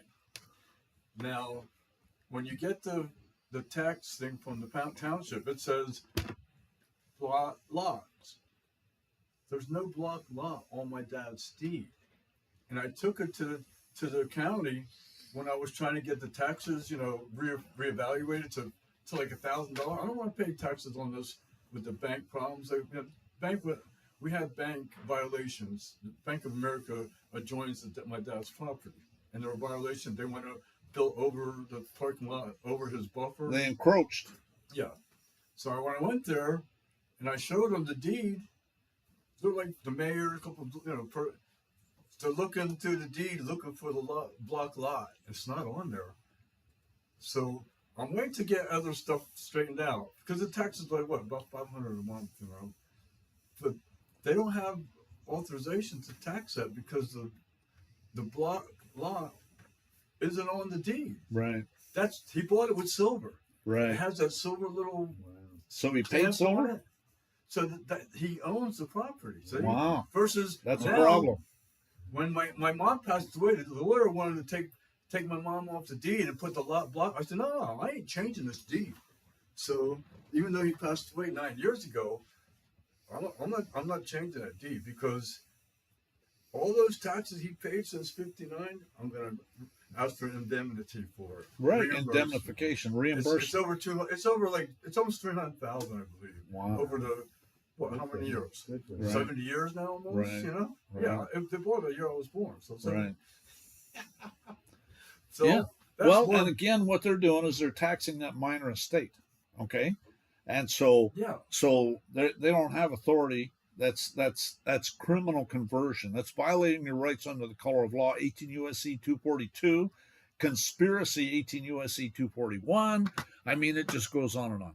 Anyways, let's keep going here. Okay. Whereas called proclaiming martial law is no law at all, but merely for the sake of public safety and circumstances of great emergency, setting aside all law and acting under military power, and that's all martial law.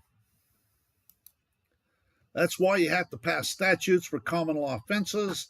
That's why all statutes are edicts under martial law.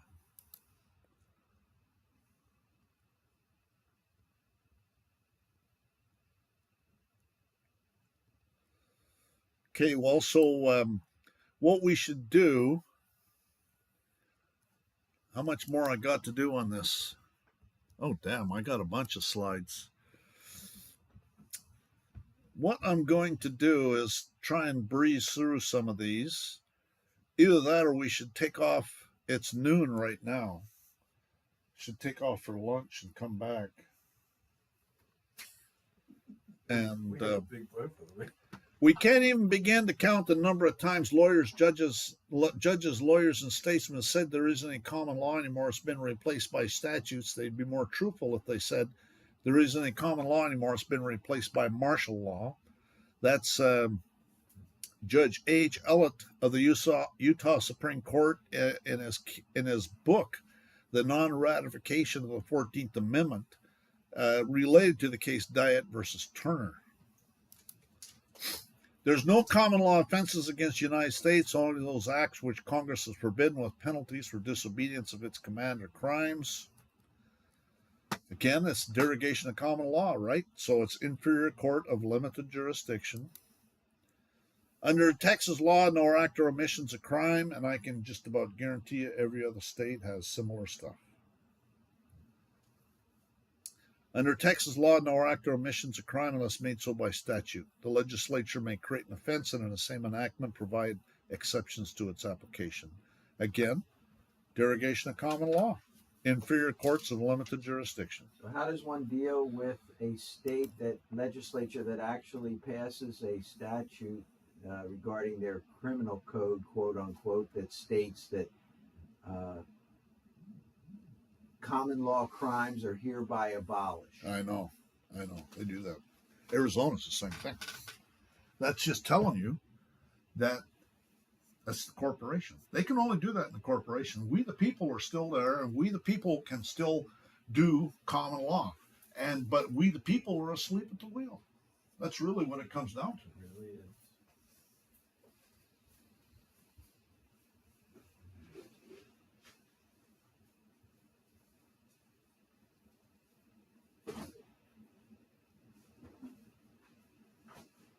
That's what Cliff High says, that there's going to be common law juries sprouting up all over the place. They can't hear you, Glenn.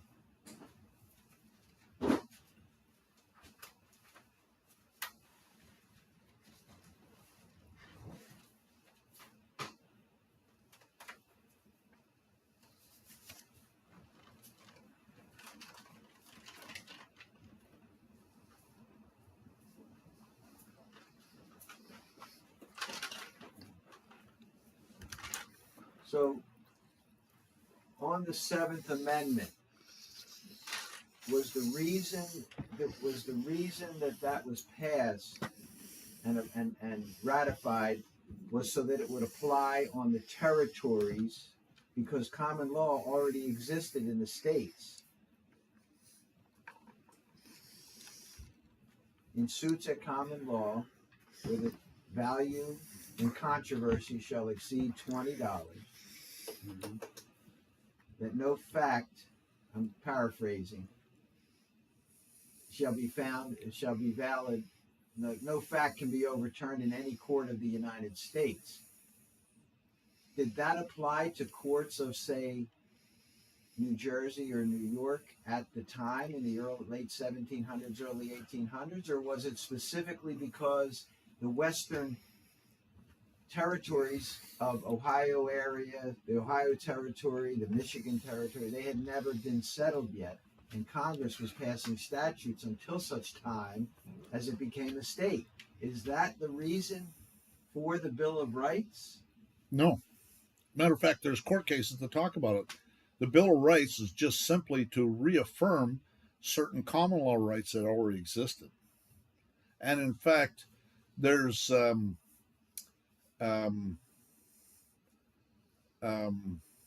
Ninth Amendment says that it's the catch-all, right? Because it says something like The specific enumeration of any rights does not is not in derogation to any other rights that might exist. You see what I'm saying? It's the catch-all. It's all sorts of, and then the 10th Amendment says that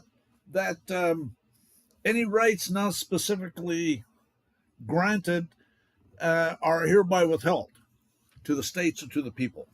You see what I'm saying? But that doesn't apply to they're saying, does that apply to the corporation state now, or was the state back then still a corporation as well? Well, I don't think it matters. The state, there's the state, whether it's a corporation or whether it's not. Remember, John Adams said that the best way to conquer and enslave a people is through by war or by debt. And so the state, if it turns itself into a corporation, it's still, you see what I'm saying? But the interesting thing is that I've seen these old court cases where it says that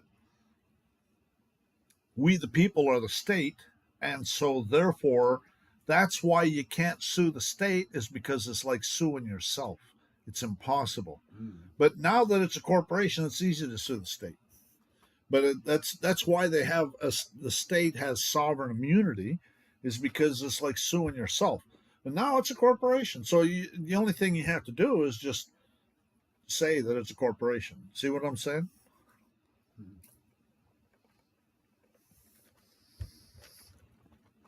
So under a military dictatorship is international law. Under a military dictatorship, there's no law. That's why they're required to pass statutes, which are edicts for common law crimes like murder and assault.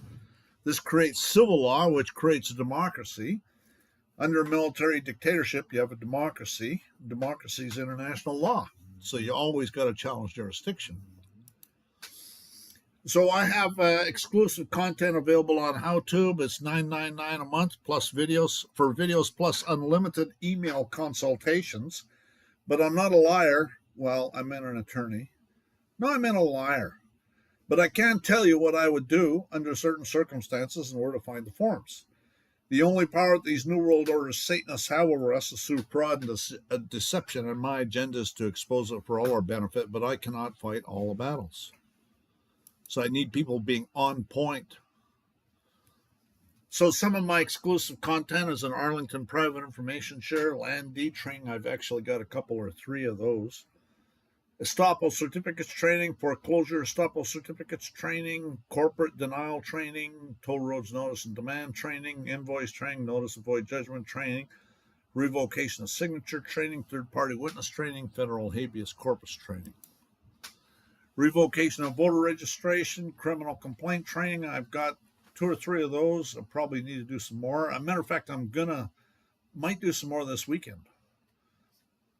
Lawsuit training. I got 1 of those. Needs to be more. Other training, I'm open to requests, but it's got to be something I haven't already done and something that's within the scope of what I do. NorthEast private information share videos. In other words, when I say that, within the scope of what I do, I'm not interested in capturing that minor estate. So I'm not going to tell you how to do it. I don't know how to do it, quite frankly. I'm not interested in learning. What I'll do is show you how to break it off in their ass, that kind of thing. But it's that minor estate that they're assaulting people with all over the place. That's all they do. And number one, and one on there's a form where you can lock the Social Security number. So that's a form where you can do it with the IRS, but you can also do it with Homeland Security through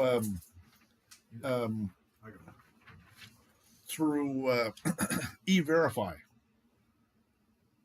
But so I would suggest that that's probably not a bad idea, but you have to renew that every year, which is a bit of a nuisance. Anyways, the NorthEast private information share videos. A video I have to do yet is a petition for writ of mandamus. But we can go through that. I've got a petition for writ of mandamus. So we can go through Matter of fact, I'm helping somebody with one right now. So we can go through that this weekend, either online or privately. We'll see.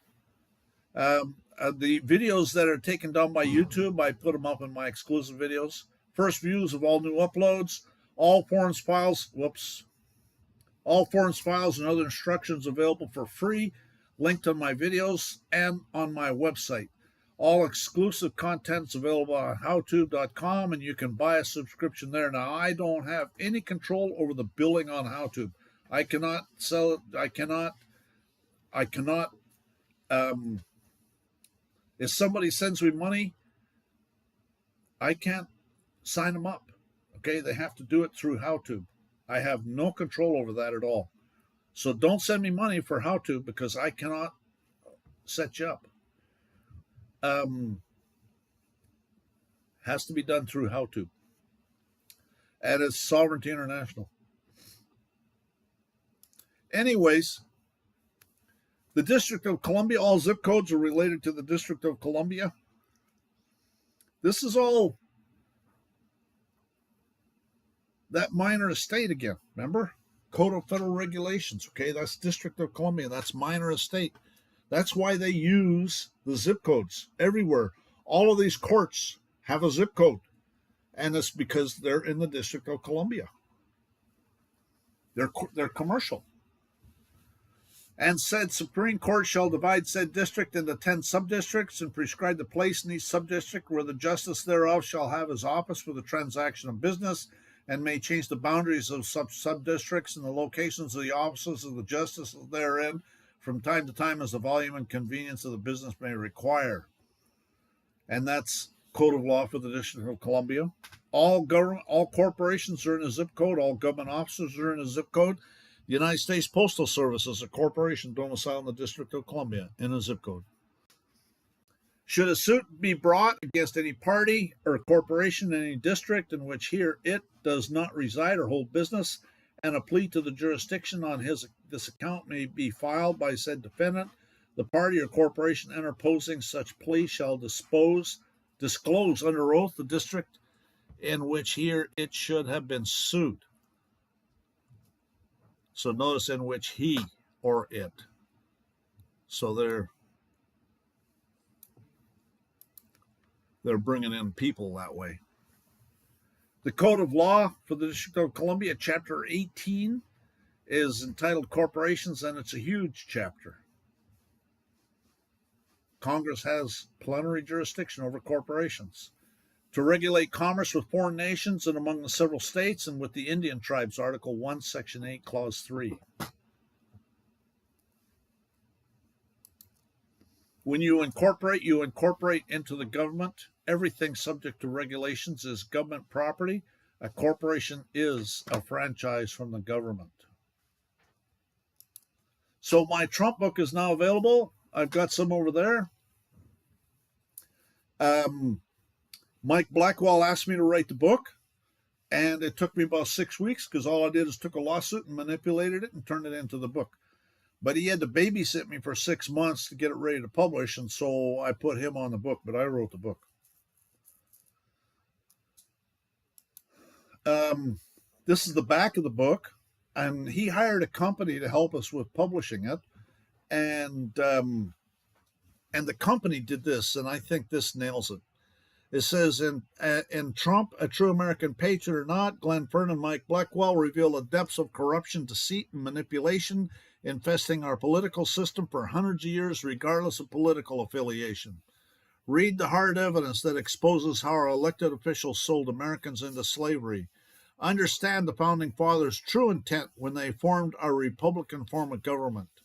Discover the influence of the satanic Roman cult on our politicians and political system. Does Donald Trump want to transfer power back to we the people? In Trump, you'll see the great battle that is upon us, and I think they nailed it there. You can order the book from Amazon.com or my website. It's going up. It's $45 now. Someone on the chat, Glenn, indicated that when us out here in the audience ask a question, Uh-huh. that Glenn should repeat the question because the mic is not picking us up. Okay. Just so you know. They pick you. The mic for you is fine. Really? Not us. I'm not seeing that in the chat. Well, no, they sent it to me. Oh, I see.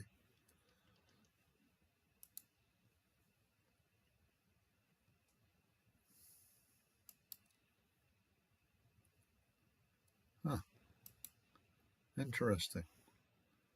There's a bunch of comments here that have been redacted. By who? Weird. I was going to let the chat, let the comment be. Free speech? I was going to, I don't see a problem with it, but it says message redacted, and then the options that they give me are report, put user in timeout, hide user on this channel, or add as a moderator. I don't want to add them as a moderator, but I want to go ahead and publish their. That's weird. Alphonse Fagolio, I know him. I'm on one of his groups that he's on with Randy Kelton.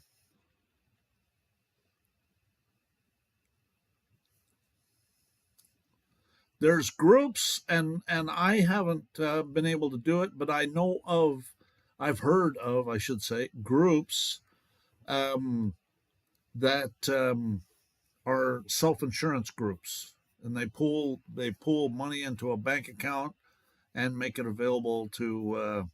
But the insurance companies don't like that stuff, and they shut it down as quick as possible. Okay, so you can get the book off my website, sovereigntyinternational.fyi. Amazon does not provide autographed books. If you want it autographed, you're going to have to order from my website. Do you want to know the origins of the deep state and who's behind it? Do you want to know why it's called the Trump administration? In the law, everything. It's all about the words. Do you want to know what an administration is? You want to know how Trump came to be president? He was invited, right? Does everybody here know he was invited?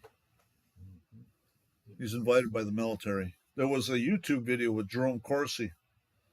And Jerome Corsi is a guy that lives up in the Northeast. He's got a PhD in political science from Harvard. He's written a bunch of books. He's got a YouTube channel, website. Anyways, there's a YouTube video where he says that in 2015, 5 generals came to see him and they said they were going to overthrow Obama. And he said, well, you can do that if you want, but you might want to go talk to Donald Trump first. 3 months later, he gets a phone call. They decided not to overthrow Obama because Donald Trump had agreed to run for president. So my opinion, okay, that book is 99% provable facts because I use court cases, law dictionary definitions, international treaties, kind of like what this presentation is. Anyways, but there is a little bit of opinion.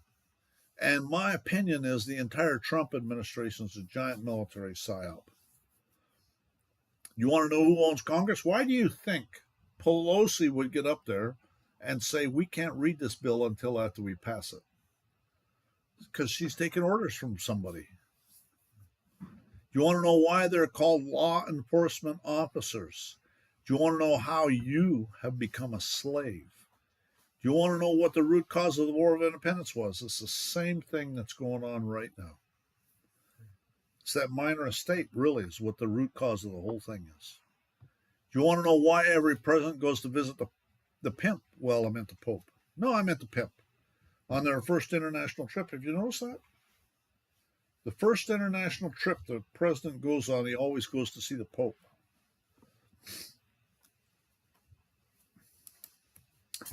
I already told you about Mike Blackwell and Jerome Corsi, and the 95% provable facts. Howard Hughes, I don't know how many of you remember Howard Hughes. He was hiding out all the time. Well, there's actually a video with David Wilcock that said that Howard Hughes got blackballed after the end of World War II, and he couldn't get any defense contracts. So he went and got some young ladies to go and sleep with the military-industrial complex types to find out how come he wasn't getting any defense contracts.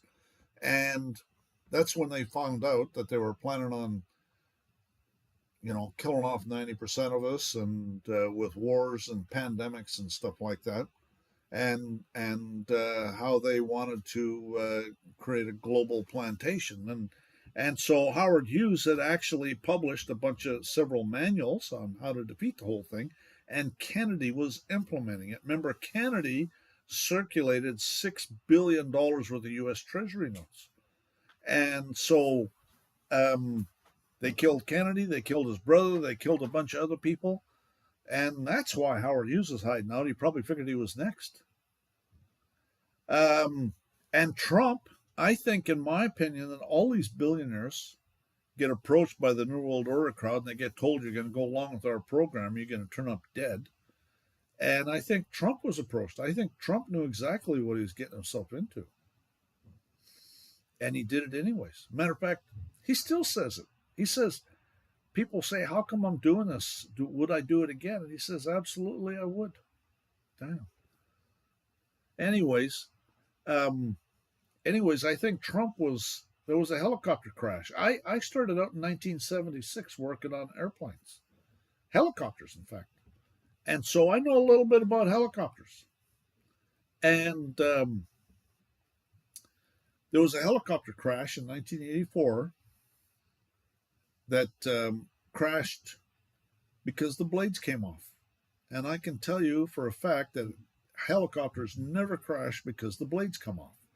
I mean, in Vietnam, in a wartime situation, there was helicopters that got 4 feet shot off of one blade. And they had a bad vibration, but they still flew that sucker. Think about it. If you're getting shot at, you're going to fly that sucker one way or another. Anyways, so the bottom line, though, is that these blades came off. Blades do not come off of helicopters. So I would suspect that it was sabotage. Anyways, 3 of his executives were on the flight, and he was supposed to be on it and canceled out the last minute. Anyways. In reality, they're not after me, they're after you. I'm just in the way. Thank you, Donald Trump. So this is the same stuff that precipitated the War of Independence, and you read the Declaration of Independence, and it's basically a list of grievances. And it's the same stuff that went on. He endeavored to prevent the population of these states obstructing the laws for naturalization of foreigners, refusing to pass others to encourage their migrations hither. Gee, sounds like that's what's happening now. They want all sorts of people coming here big time. Open borders, election interference, raising the conditions of new appropriations of land. He's obstructed the administration of justice by refusing his assent to laws for establishing judiciary powers, kangaroo courts. He's erected a multitude of new officers. Gee, that sounds like sent hither swarms of officers to harass our people and eat out their substance. Gee, that sounds like military police everywhere. Code enforcers. He's affected to render the military independent of and superior to the civil power, martial law. He's combined with others to subject us to a jurisdiction foreign to our Constitution, unacknowledged by our laws, giving his assent to their acts of pretended legislation. Okay, so that's fake laws, color of law. Fake laws, color of law. Protecting them by mock trial. You see the mock trials, or you see they're kangaroo courts. Okay, so they either convict somebody that they hate and make sure and throw them in jail forever, or somebody they like, they let him off easy and he gets go free. You see what I'm saying? If there's anywhere you're going to get your rights violated, it's in the so-called courts. Anyways, for transporting us beyond seas to be tried for pretended offenses. Gee, that sounds like bringing District of Columbia outside 10 Miles Square. For abolishing a free system of English laws in the neighboring provinces, establishing therein an arbitrary government and enlarging its boundaries so as to render it at once an example and fit instrument for introducing the same absolute rule into these colonies. Gee, that sounds like dictatorship. Imposing taxes on us without our consent. That's all martial law. for taking away our charters, abolishing our most valuable laws, altering fundamentally the forms of government, military dictatorship, suspending our legislatures, declaring them invested with power to legislate for us in all cases whatsoever. So it's all evidence of military dictatorship. Abdicating government here by declaring us out of his protection and waging war on us. Well, gee, that sounds like the Trading with the Enemy Act. Destroying the lives of our people. Gee, that sounds like populating the prisons with people, right? I mean, the prisons are populated big time. Commercial transactions. So that judge can get a royalty. Penitentiary.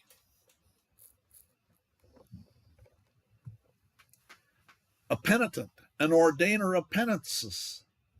A place for penitence. That's why it's called a penitentiary. Eh? Did you know that?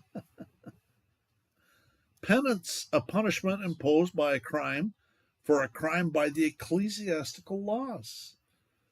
Penitentiary is for ecclesiastical punishment. It's a Roman cult. Penance may be changed into a sum of money to be applied to pious uses called commuting. A pious use. Think about it. Remember, Trump commuted Robert Stone's sentence. Remember that? Yeah. So what did he do? He paid him off. How about offering $1 silver to get out of prison? Probably could. Trump commuted Roger Stone's sentence.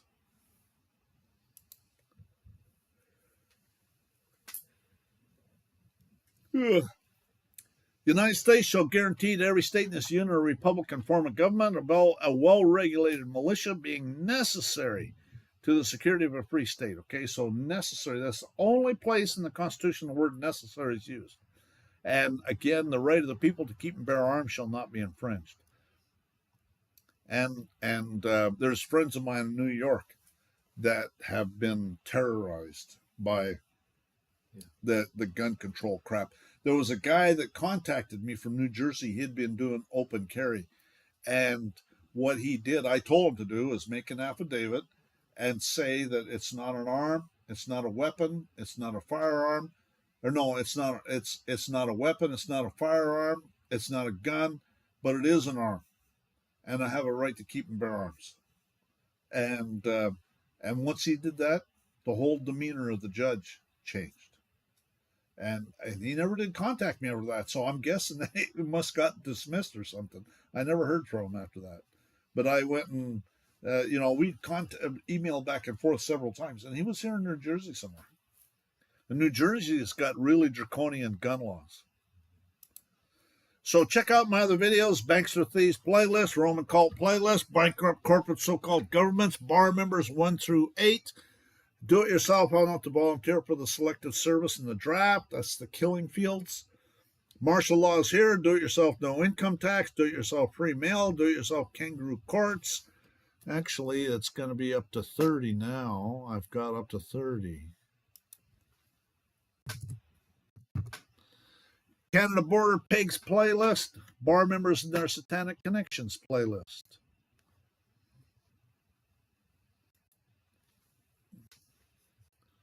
So I'm getting some good signal. This hotspot in my phone is working good.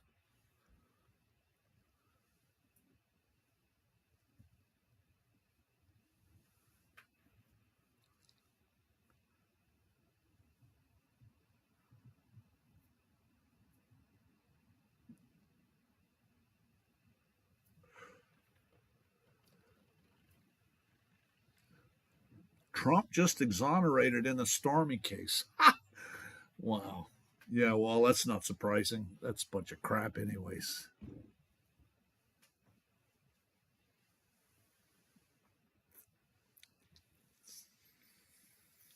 Yeah, I have my hotspot seems to be working pretty good.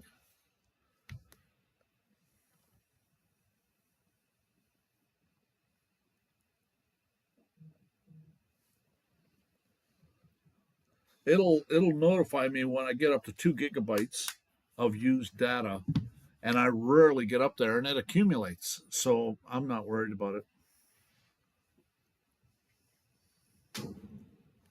Anyways, let's keep going here. Sad will be the day when the American people forget their traditions and their history and no longer remember the country they love, the institutions they cherish, and the freedom they hope to preserve were born from the throes of armed resistance to tyranny, nursed in the rugged arms of fearless men. Resistance to tyrants is obedience to God, therefore non-resistance to tyrants is obedience to Satan. That's so true. Don't forget to subscribe to this channel. Don't forget to follow me on Steemit at Sovereignty International. Don't forget to like this video on YouTube. Don't forget to click the bell next to the subscribe button so you're notified when there's a new upload on Steemit. Don't forget to vote and make your comments. And that's the front page of my channel. The subscribe button's been clicked, but the bell has not been clicked. The subscribe button's normally red till it's clicked. The bell needs to be clicked so that you can get notified of uploads. They've been telling people for decades that we're in a democracy. Do you think it's an accident? Anybody who calls it a democracy is engaged in treason. It's not a democracy. It's a republic. Give me liberty or give me death, Patrick Henry, after witnessing a man flogged to death for refusing to take a license. So think about it. They wanted to do business with him. He refused to engage in business with them, so they flogged him to death. That's why the War of Independence said, fuck you sons of bitches. License contracts are right given by competent authority to do an act without which such authority would be illegal. A license is express or implied. Anyways. The corrupt Star Chamber courts in England requires defendants to have counsel. They have Star Chambers all over the place these days. Star Chamber stood for swift and arbitrary power as a limitation on the common law. Although the right to self-representation is not a license to abuse the dignity of the courtroom, neither is it a license for the court to impose upon the defendant its own choice of counsel. The defendant's Sixth Amendment right to choose counsel or to proceed pro se is an essential part of his right to a fair trial. Whereas taxation by the Parliament of Great Britain for the purpose of raising a revenue in His Majesty's colonies, provinces, and plantations in North America has been found by experience to occasion great uneasiness and disorders, well, no shit, Batman.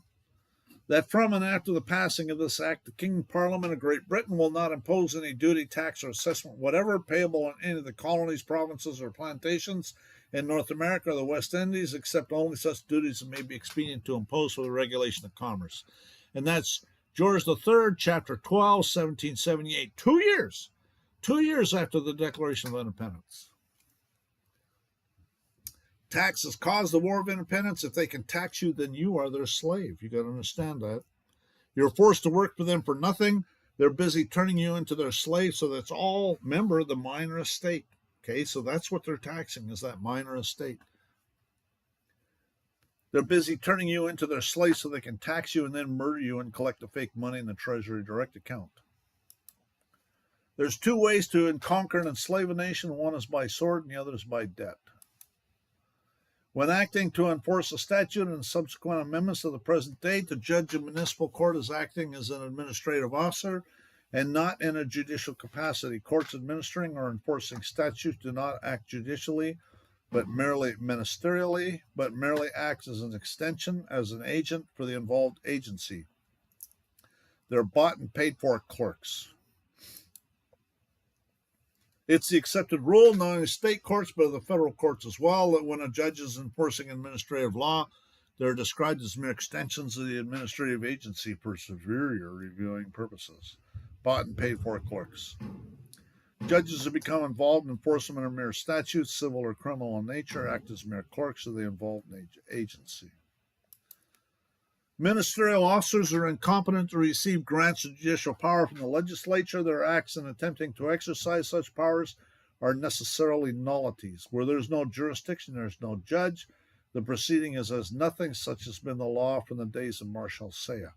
And that's a federal case quoting Bradley versus Fisher, U.S. Supreme Court, which is quoting 10 Coke 68, which is 1500s. Judge wears military uniform. Judge sits there and plays stupid. If you fail to follow some obscure rule or procedure, they sell you into slavery. Everything they do is a fraud and a nullity. It's all martial law. You got to understand that. That's military uniforms. Judge works for the state. Prosecutor works for the state. Police or witness works for the state. The vast majority of the disputes that the police initiate on behalf of their employer are also adjudicated by their employer, where the plaintiff, the judge, the antagonist, the police, and the witness, also the police, all represent the same party. And since no corpus delicti, mens rea, or acts reus can be produced, it doesn't technically qualify to be heard according to its own laws. The state, therefore, is indistinguishable from a criminal cartel. That's why I say challenge jurisdiction. They always deny due process. When they deny due process, they lose subject matter jurisdiction. And that's where you go with it. That's the easiest way. You want to get appealable issues for the Court of Appeals, because you're not going to get justice in that court.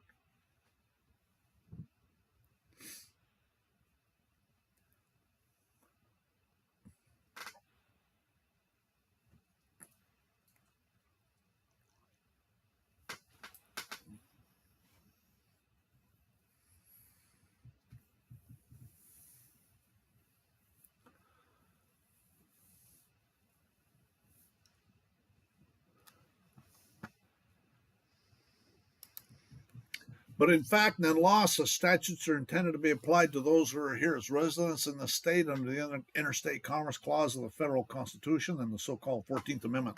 That's a summary of what that case says. That's not a direct quote. They intend that you exercise your right to resist their unlawful arrest so they can murder you. They want you dead. They intend to get you and your sons and daughters into a killing field so they can murder you. Either way, their bankster thieves get to pillage all the fake money in the Treasury Direct Account. The Treasury Direct Account is the International Monetary Fund, which is an agency of the World Bank, which is an agency of the UN. It's all coming from the UN. Get us out of the UN. Copies of these documents can be found on my website and linked under recent videos. For a complete set of YouTube videos with private information shares, a DVD with over 100 searchable law dictionaries, and other books and forms, contact me privately at enginewin@yahoo.com. Donations to support this work are appreciated. I prefer gold or silver coin, but as an extremely less desirable alternative, I can accept the IOUs, the Federal Reserve notes, the forced loans, the securities, the cash app, gifts, checks, money orders, etc. Send me an email for particulars. So hospitaliers were the knights of a religious order, so called because they built a hospital at Jerusalem where pilgrims were received. That's Tomlin's Law Dictionary. Babies born in a hospital were given a birth certificate, which is a security. But they say that the birth certificate isn't the security that they have in the Treasury Direct Account. That's the beginning of the minor estate for the bankster thieves. The Greek derivative of the word sorcery is pharmakeia. Hospitals are full of sorcerers peddling pharmaceuticals. The real solution is have your babies at home, moms. This is the Sacred Order of the Knights of Hope, SMOC. This is actually exists even now. That's in it's in the Mediterranean, not in the Mediterranean. It's in the in St. Nevis.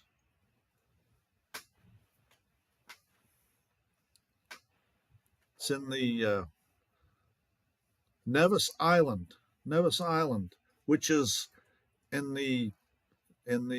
near the Bahamas, somewhere down there. Neither slavery nor involuntary servitude is set as a punishment for crime where the party shall have been duly convicted. He, the prisoner, has as a consequence of his crime not only forfeited his liberty, but all his personal rights, except those which the law and its humanity affords him. He is for the time being a slave of the state.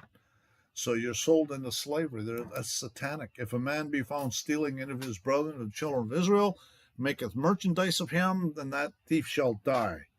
And thou shalt put evil away from among them. If there were any Christians in this country, these Satanists would be getting their necks stretched.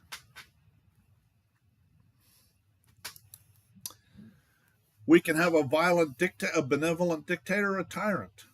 Obama was a textbook tyrant. Pelosi gets up and tells the House we can't read this bill until after it's approved.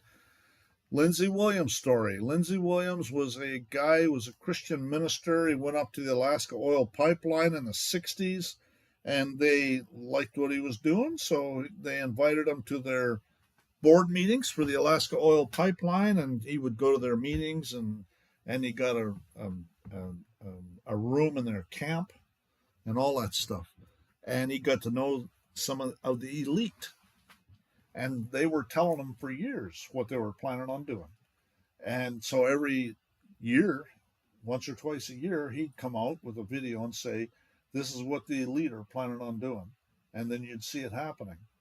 And when Trump ran for election and won, the elite told him that God had intervened. So, anyways, I thought that's interesting. We, the people, are the rightful masters of both Congress and the courts, not to overthrow the Constitution, but to overthrow the men who would pervert the Constitution.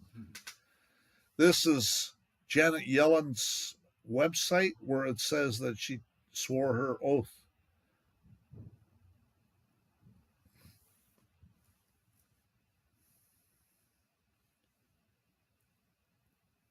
So why does she have an oath if you say she doesn't have an oath? That says she does. You say she doesn't. None of them have oaths. Well, it doesn't say it, though. It says to be United States Governor of the Inter-American Development Bank for a term of 5 years, the United States Governor of the International Bank of Reconstruction and Development for a term of 5 years. It doesn't say that she has an oath.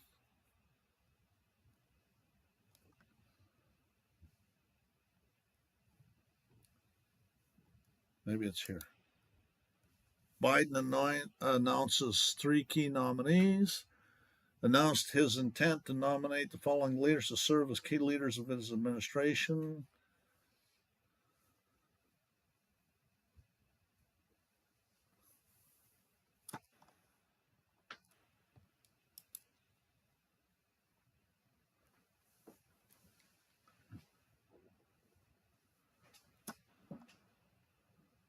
Yeah, there's nothing there that says they actually take an oath. But they're supposed to under the Constitution. It used to say it. This is how the business structure is all set up with the G7, the G20, and the G24, and the IMF, and all the rest of that stuff. Board of Governors. This is actually from their website. Tyranny. Tyranny is the exercise of power beyond right. This is what the Founding Fathers were reading. John Locke, Two Treatises of Government, Book 2, Chapter 18, Section 199 and 201. Tyranny is the exercise of power beyond right, which nobody can have a right to. And this is making use of the power anyone has in his hands, not for the good of those who are under it, but for his own private separate advantage. When the governor, however entitled, makes not the law, but his will the rule, and his commands and actions are not directed to the preservation of the properties of his people, but to the satisfaction of his own ambition, revenge, covetousness, or any other irregular passion. 'Tis a mistake to think this fault only in monarchies. Other forms of government are liable to it as well as that. For wherever the power that is put in the hands for the government of the people and the preservation of their properties is applied to other ends and made use of to impoverish, harass, subdue them to the arbitrary and irregular commands of those who have it, there it presently becomes tyranny, whether those that use it are one or many. And that's John Locke, Two Treatises of Government. So it's time to get unplugged. Rebellion to tyrants is obedience to God.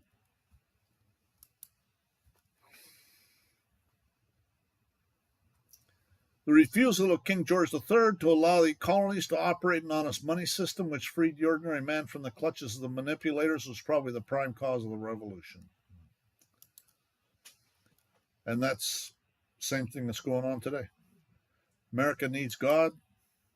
Thou shalt have no other gods before me. The New World Order require that you worship government. This is going on in China right now with the Falun Gong, and they're doing their organ harvesting program. So what you think what they're doing is they're basically liquidated them, and then they're collecting the money out of the minor estate account.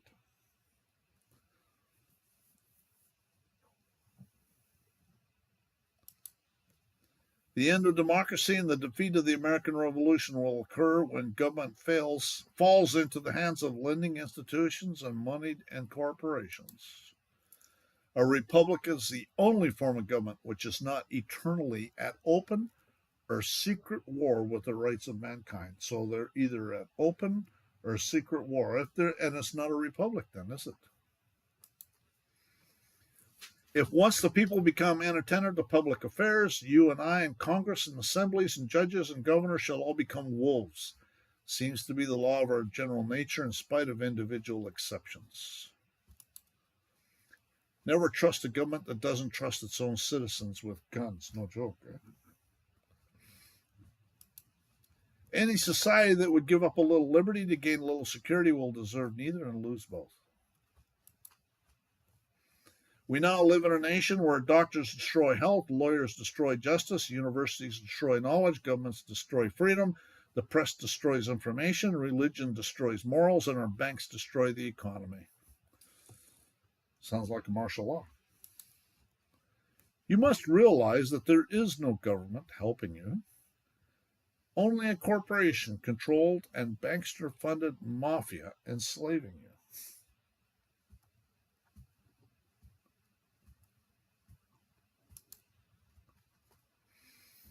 So they want you dead. They want pandemics, forced medical experiments by their sorcerers, peddling their pharmaceuticals, poisons in the food you eat and the water you drink, exposing you to lethal EMF frequencies, showering you with poisons, chemtrails, endless wars to get you into their killing fields, unlawful arrests for fake crimes, slavery in their prisons where they can subject you to their poisons in the food and drinking water.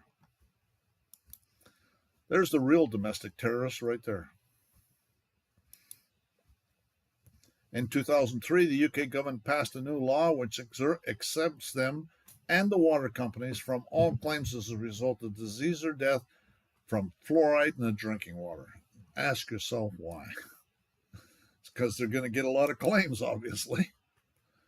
MK Ultra, trauma-based mind control. MK Ultra is a sadistic CIA project that involves satanic ritual abuse. Victims are drugged, hypnotized, traumatized, given electric shock treatment, etc., to rewire their brain. These mind-controlled zombies have been used as spies, assassins, sex slaves, and even celebrities. Through Project MK Ultra, CIA handlers have created Manchurian candidates willing to act on command, even against their own conscience. I mean, you've seen the movies about that stuff. Between 1945 and 2005, the United States has attempted to overthrow more than 40 foreign governments and to crush more than 30 populist national movements struggling against intolerant regimes. In the process, the U.S. caused the end of life of several million people and condemned many millions more to life of agony and despair. And that's William Blum, U.S. Department of State. Operation Mockingbird was a fully implemented CIA program to create disinformation through American media. CIA Director William Colby testified to the Church Committee that over 400 CIA agents were active in U.S. media to control what was reported through American mainstream television, newspapers, and magazines. You think that's going on today? Obviously it is.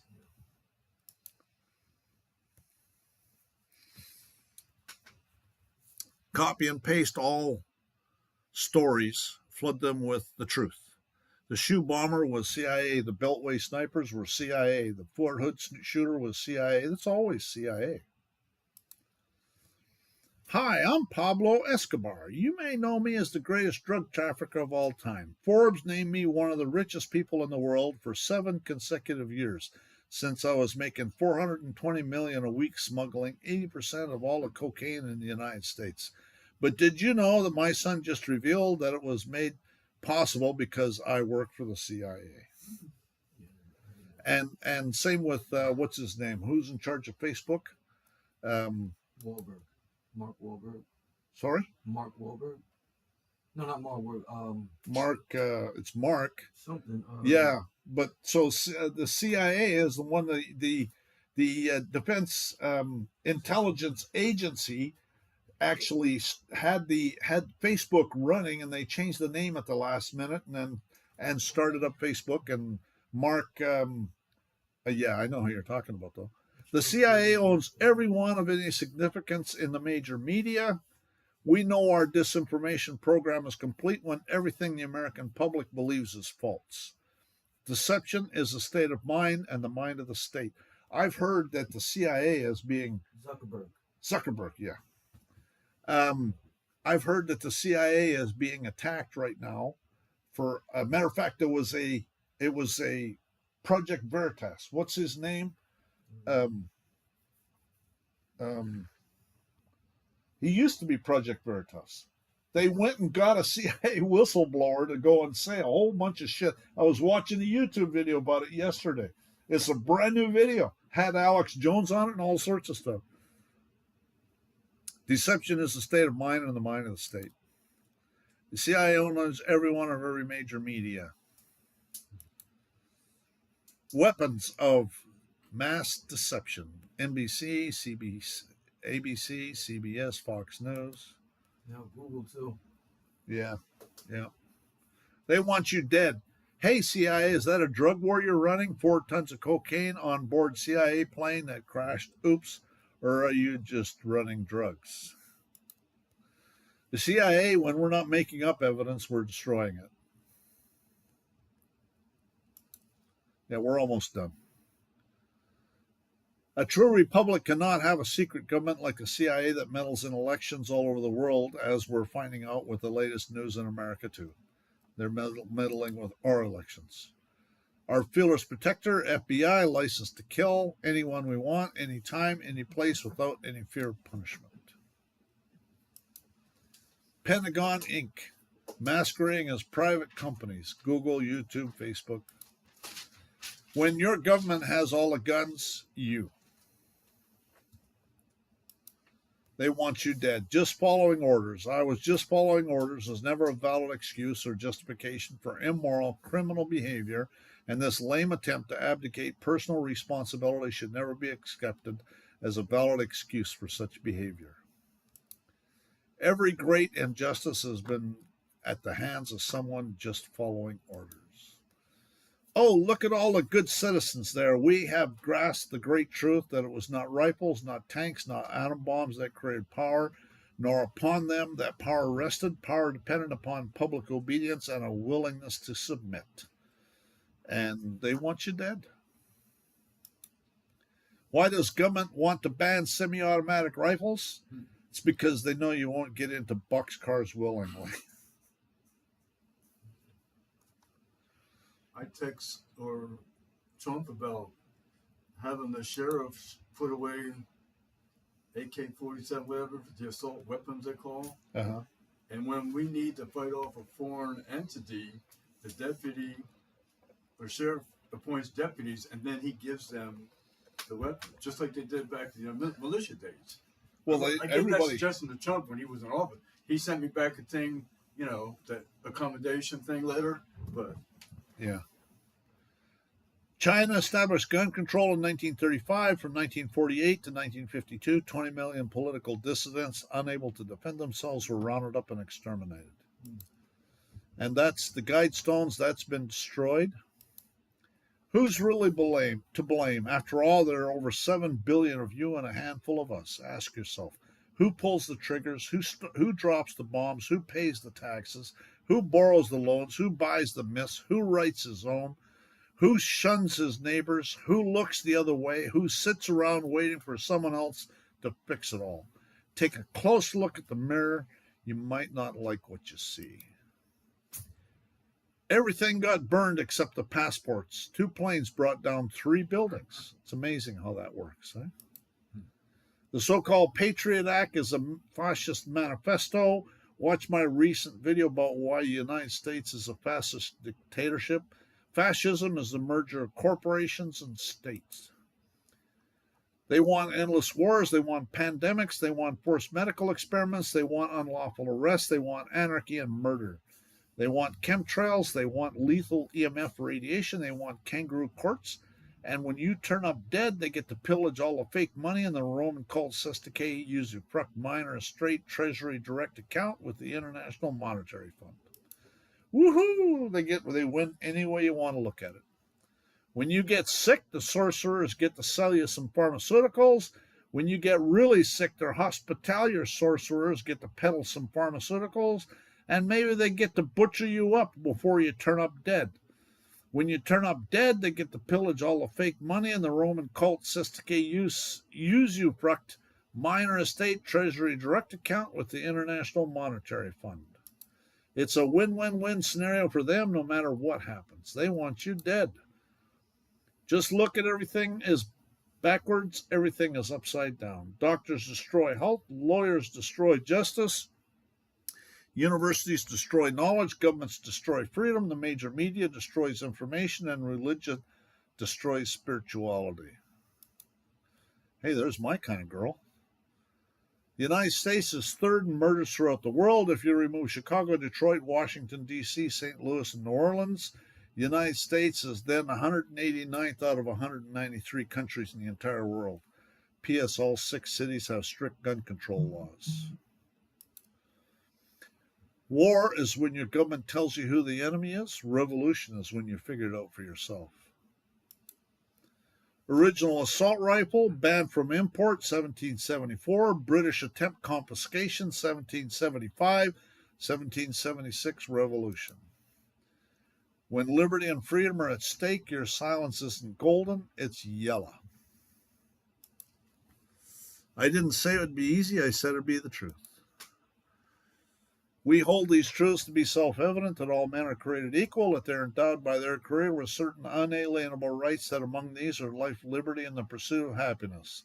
That to secure these rights, governments are instituted among men, deriving their just powers from the consent of the government. That whenever any form of government becomes destructive of these ends, it is the right of the people to alter or abolish it and to institute new government, laying its foundation on such principles and organizing its powers in such form as to them shall seem most likely to affect their safety and happiness.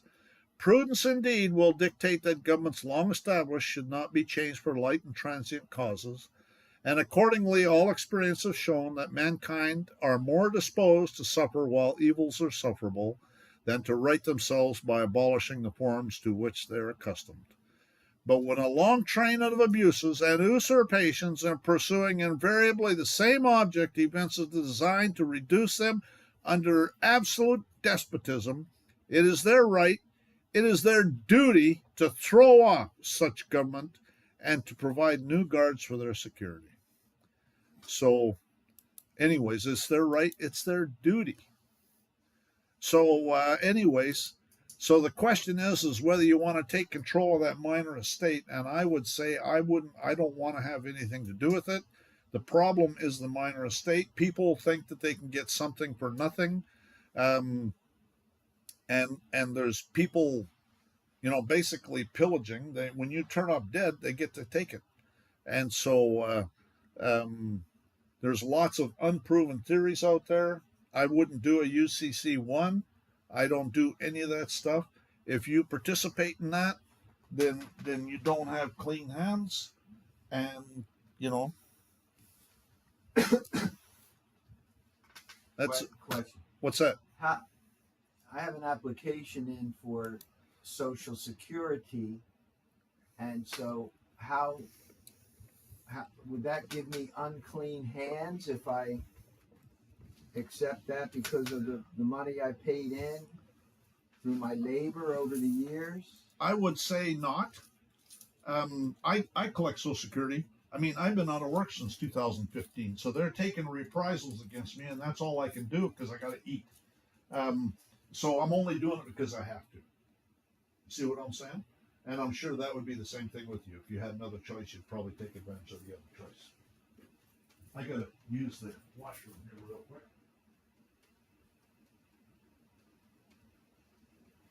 You enjoying yourself? Yes, yes. How did you get to know Glenn? I've been following on his emailing back and forth. Did you find it online? Yeah. On YouTube, I think through one podcast to the other, and just Trying to find freedom. yeah. Well, finding it so far. It's elusive. Yeah, it's a lot to take in. It's a lot to take in, but it's worth the information. My little brother's a federal lawyer, but like I said, I'm You're learning. what? My little brother's a federal lawyer, but I'm here learning this. Good. Yeah, we argue all the time. You know. Well, he has an oath to support the Constitution. Yeah, no, that's what we argue about. And how and it's hard when they nuance words in their minds. Yeah. They're saying one thing, trying to get us to think another. So, but I think the federal lawyers are more apt to do the right thing. I don't know. I think my experiences with all of them, they're all just out for the dollar, one way or another. If they don't start that way, it ends that way. It becomes like a weeds that grow. You know. So anyways, let's see. Yeah, James O'Keefe. That was a recent video with a YouTube video with James O'Keefe, and I'll tell you, he does some really good work. I mean, he had some one of his contractors that went and got this CIA director to just spill the beans. Eh? They weren't lima beans. Well, and yeah. So there's been a bunch of stuff that's come out about the CIA recently. Alex Jones is even suing them because of that lawsuit, that Sandy Hook thing, and that they sued him, and now he's suing them. So that's good. I hope he sues their ass off. Anyways, yeah. So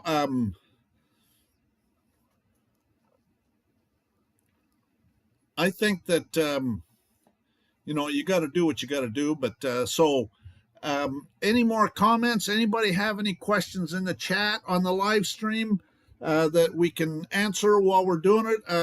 If otherwise, we're going to shut it down for the morning, and we'll start the afternoon here in about an hour and a half.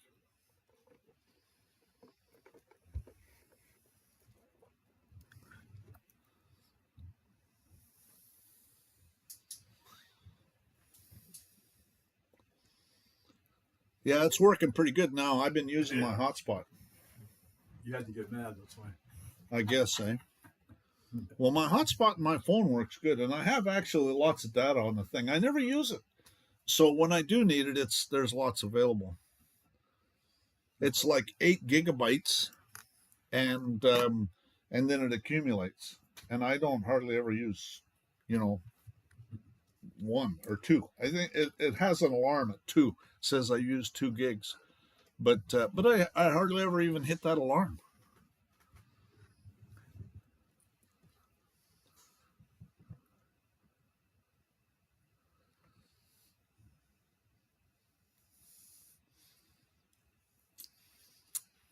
Well, so what we're going to do is we're going to shut it down for this morning, and we'll come back in about an hour and a half, which will be this is Eastern time, say at 2 o'clock Eastern.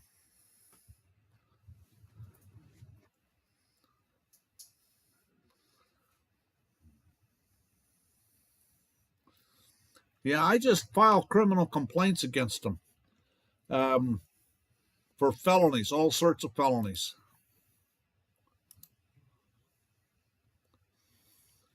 And I don't ever recommend you do anything. There's lots of unproven theories, and I just don't recommend anything to do with that minor estate. It's a fraud, and you can't participate in a fraud. If you do, then you don't have clean hands. Well, that's my question on the Social Security. Why is that not a fraud? It's out of necessity. But it's still a fraud. It is. Well, you paid into it. It's a form of, although the Supreme Court has actually said that that they have no duty to give you anything, and so they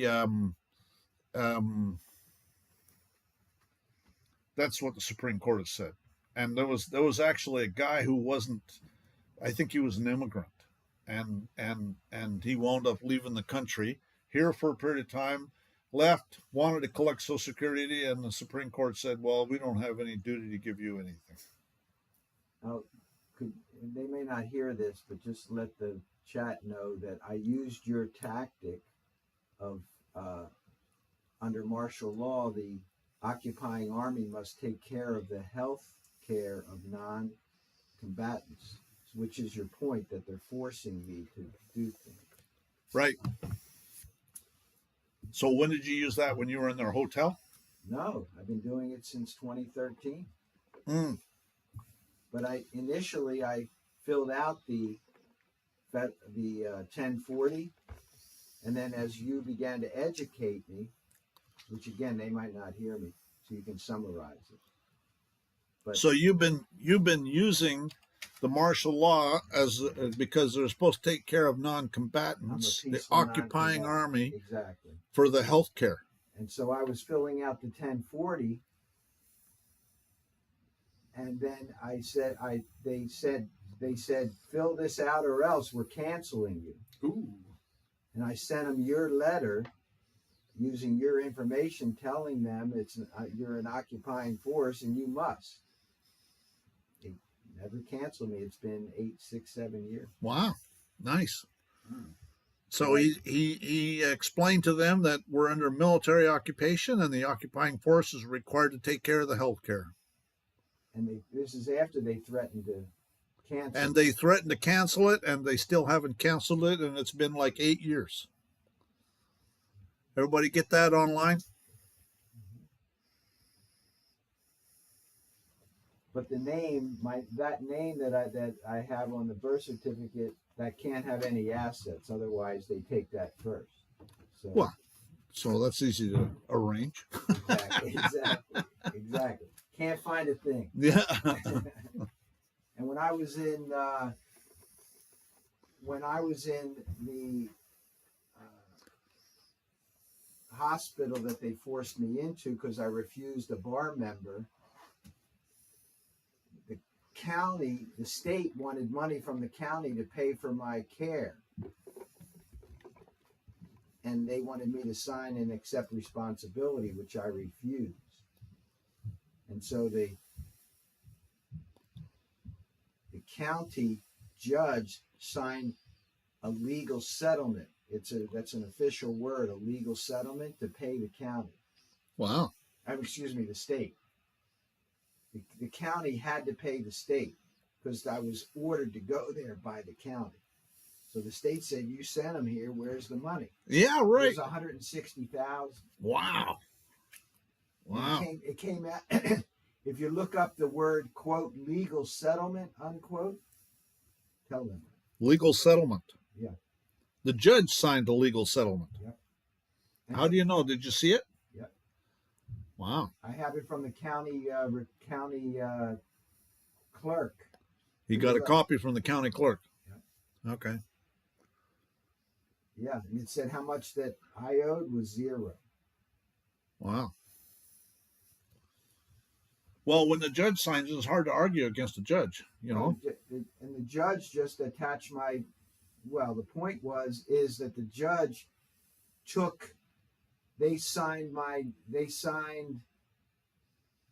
the judge had authority to take money out of my minor estate to pay the. They might. That's what They happened. might. Yeah, they might. So. Yeah. There's currency. I don't even like calling it money. No, it's fake money. It's fake money. Anyways, we'll see you guys this afternoon, and I'm not sure if we're going to be talking about criminal complaints. We might talk about criminal complaints, or there's some people that have some things they want to talk about too. So we'll see what happens. We'll talk this afternoon.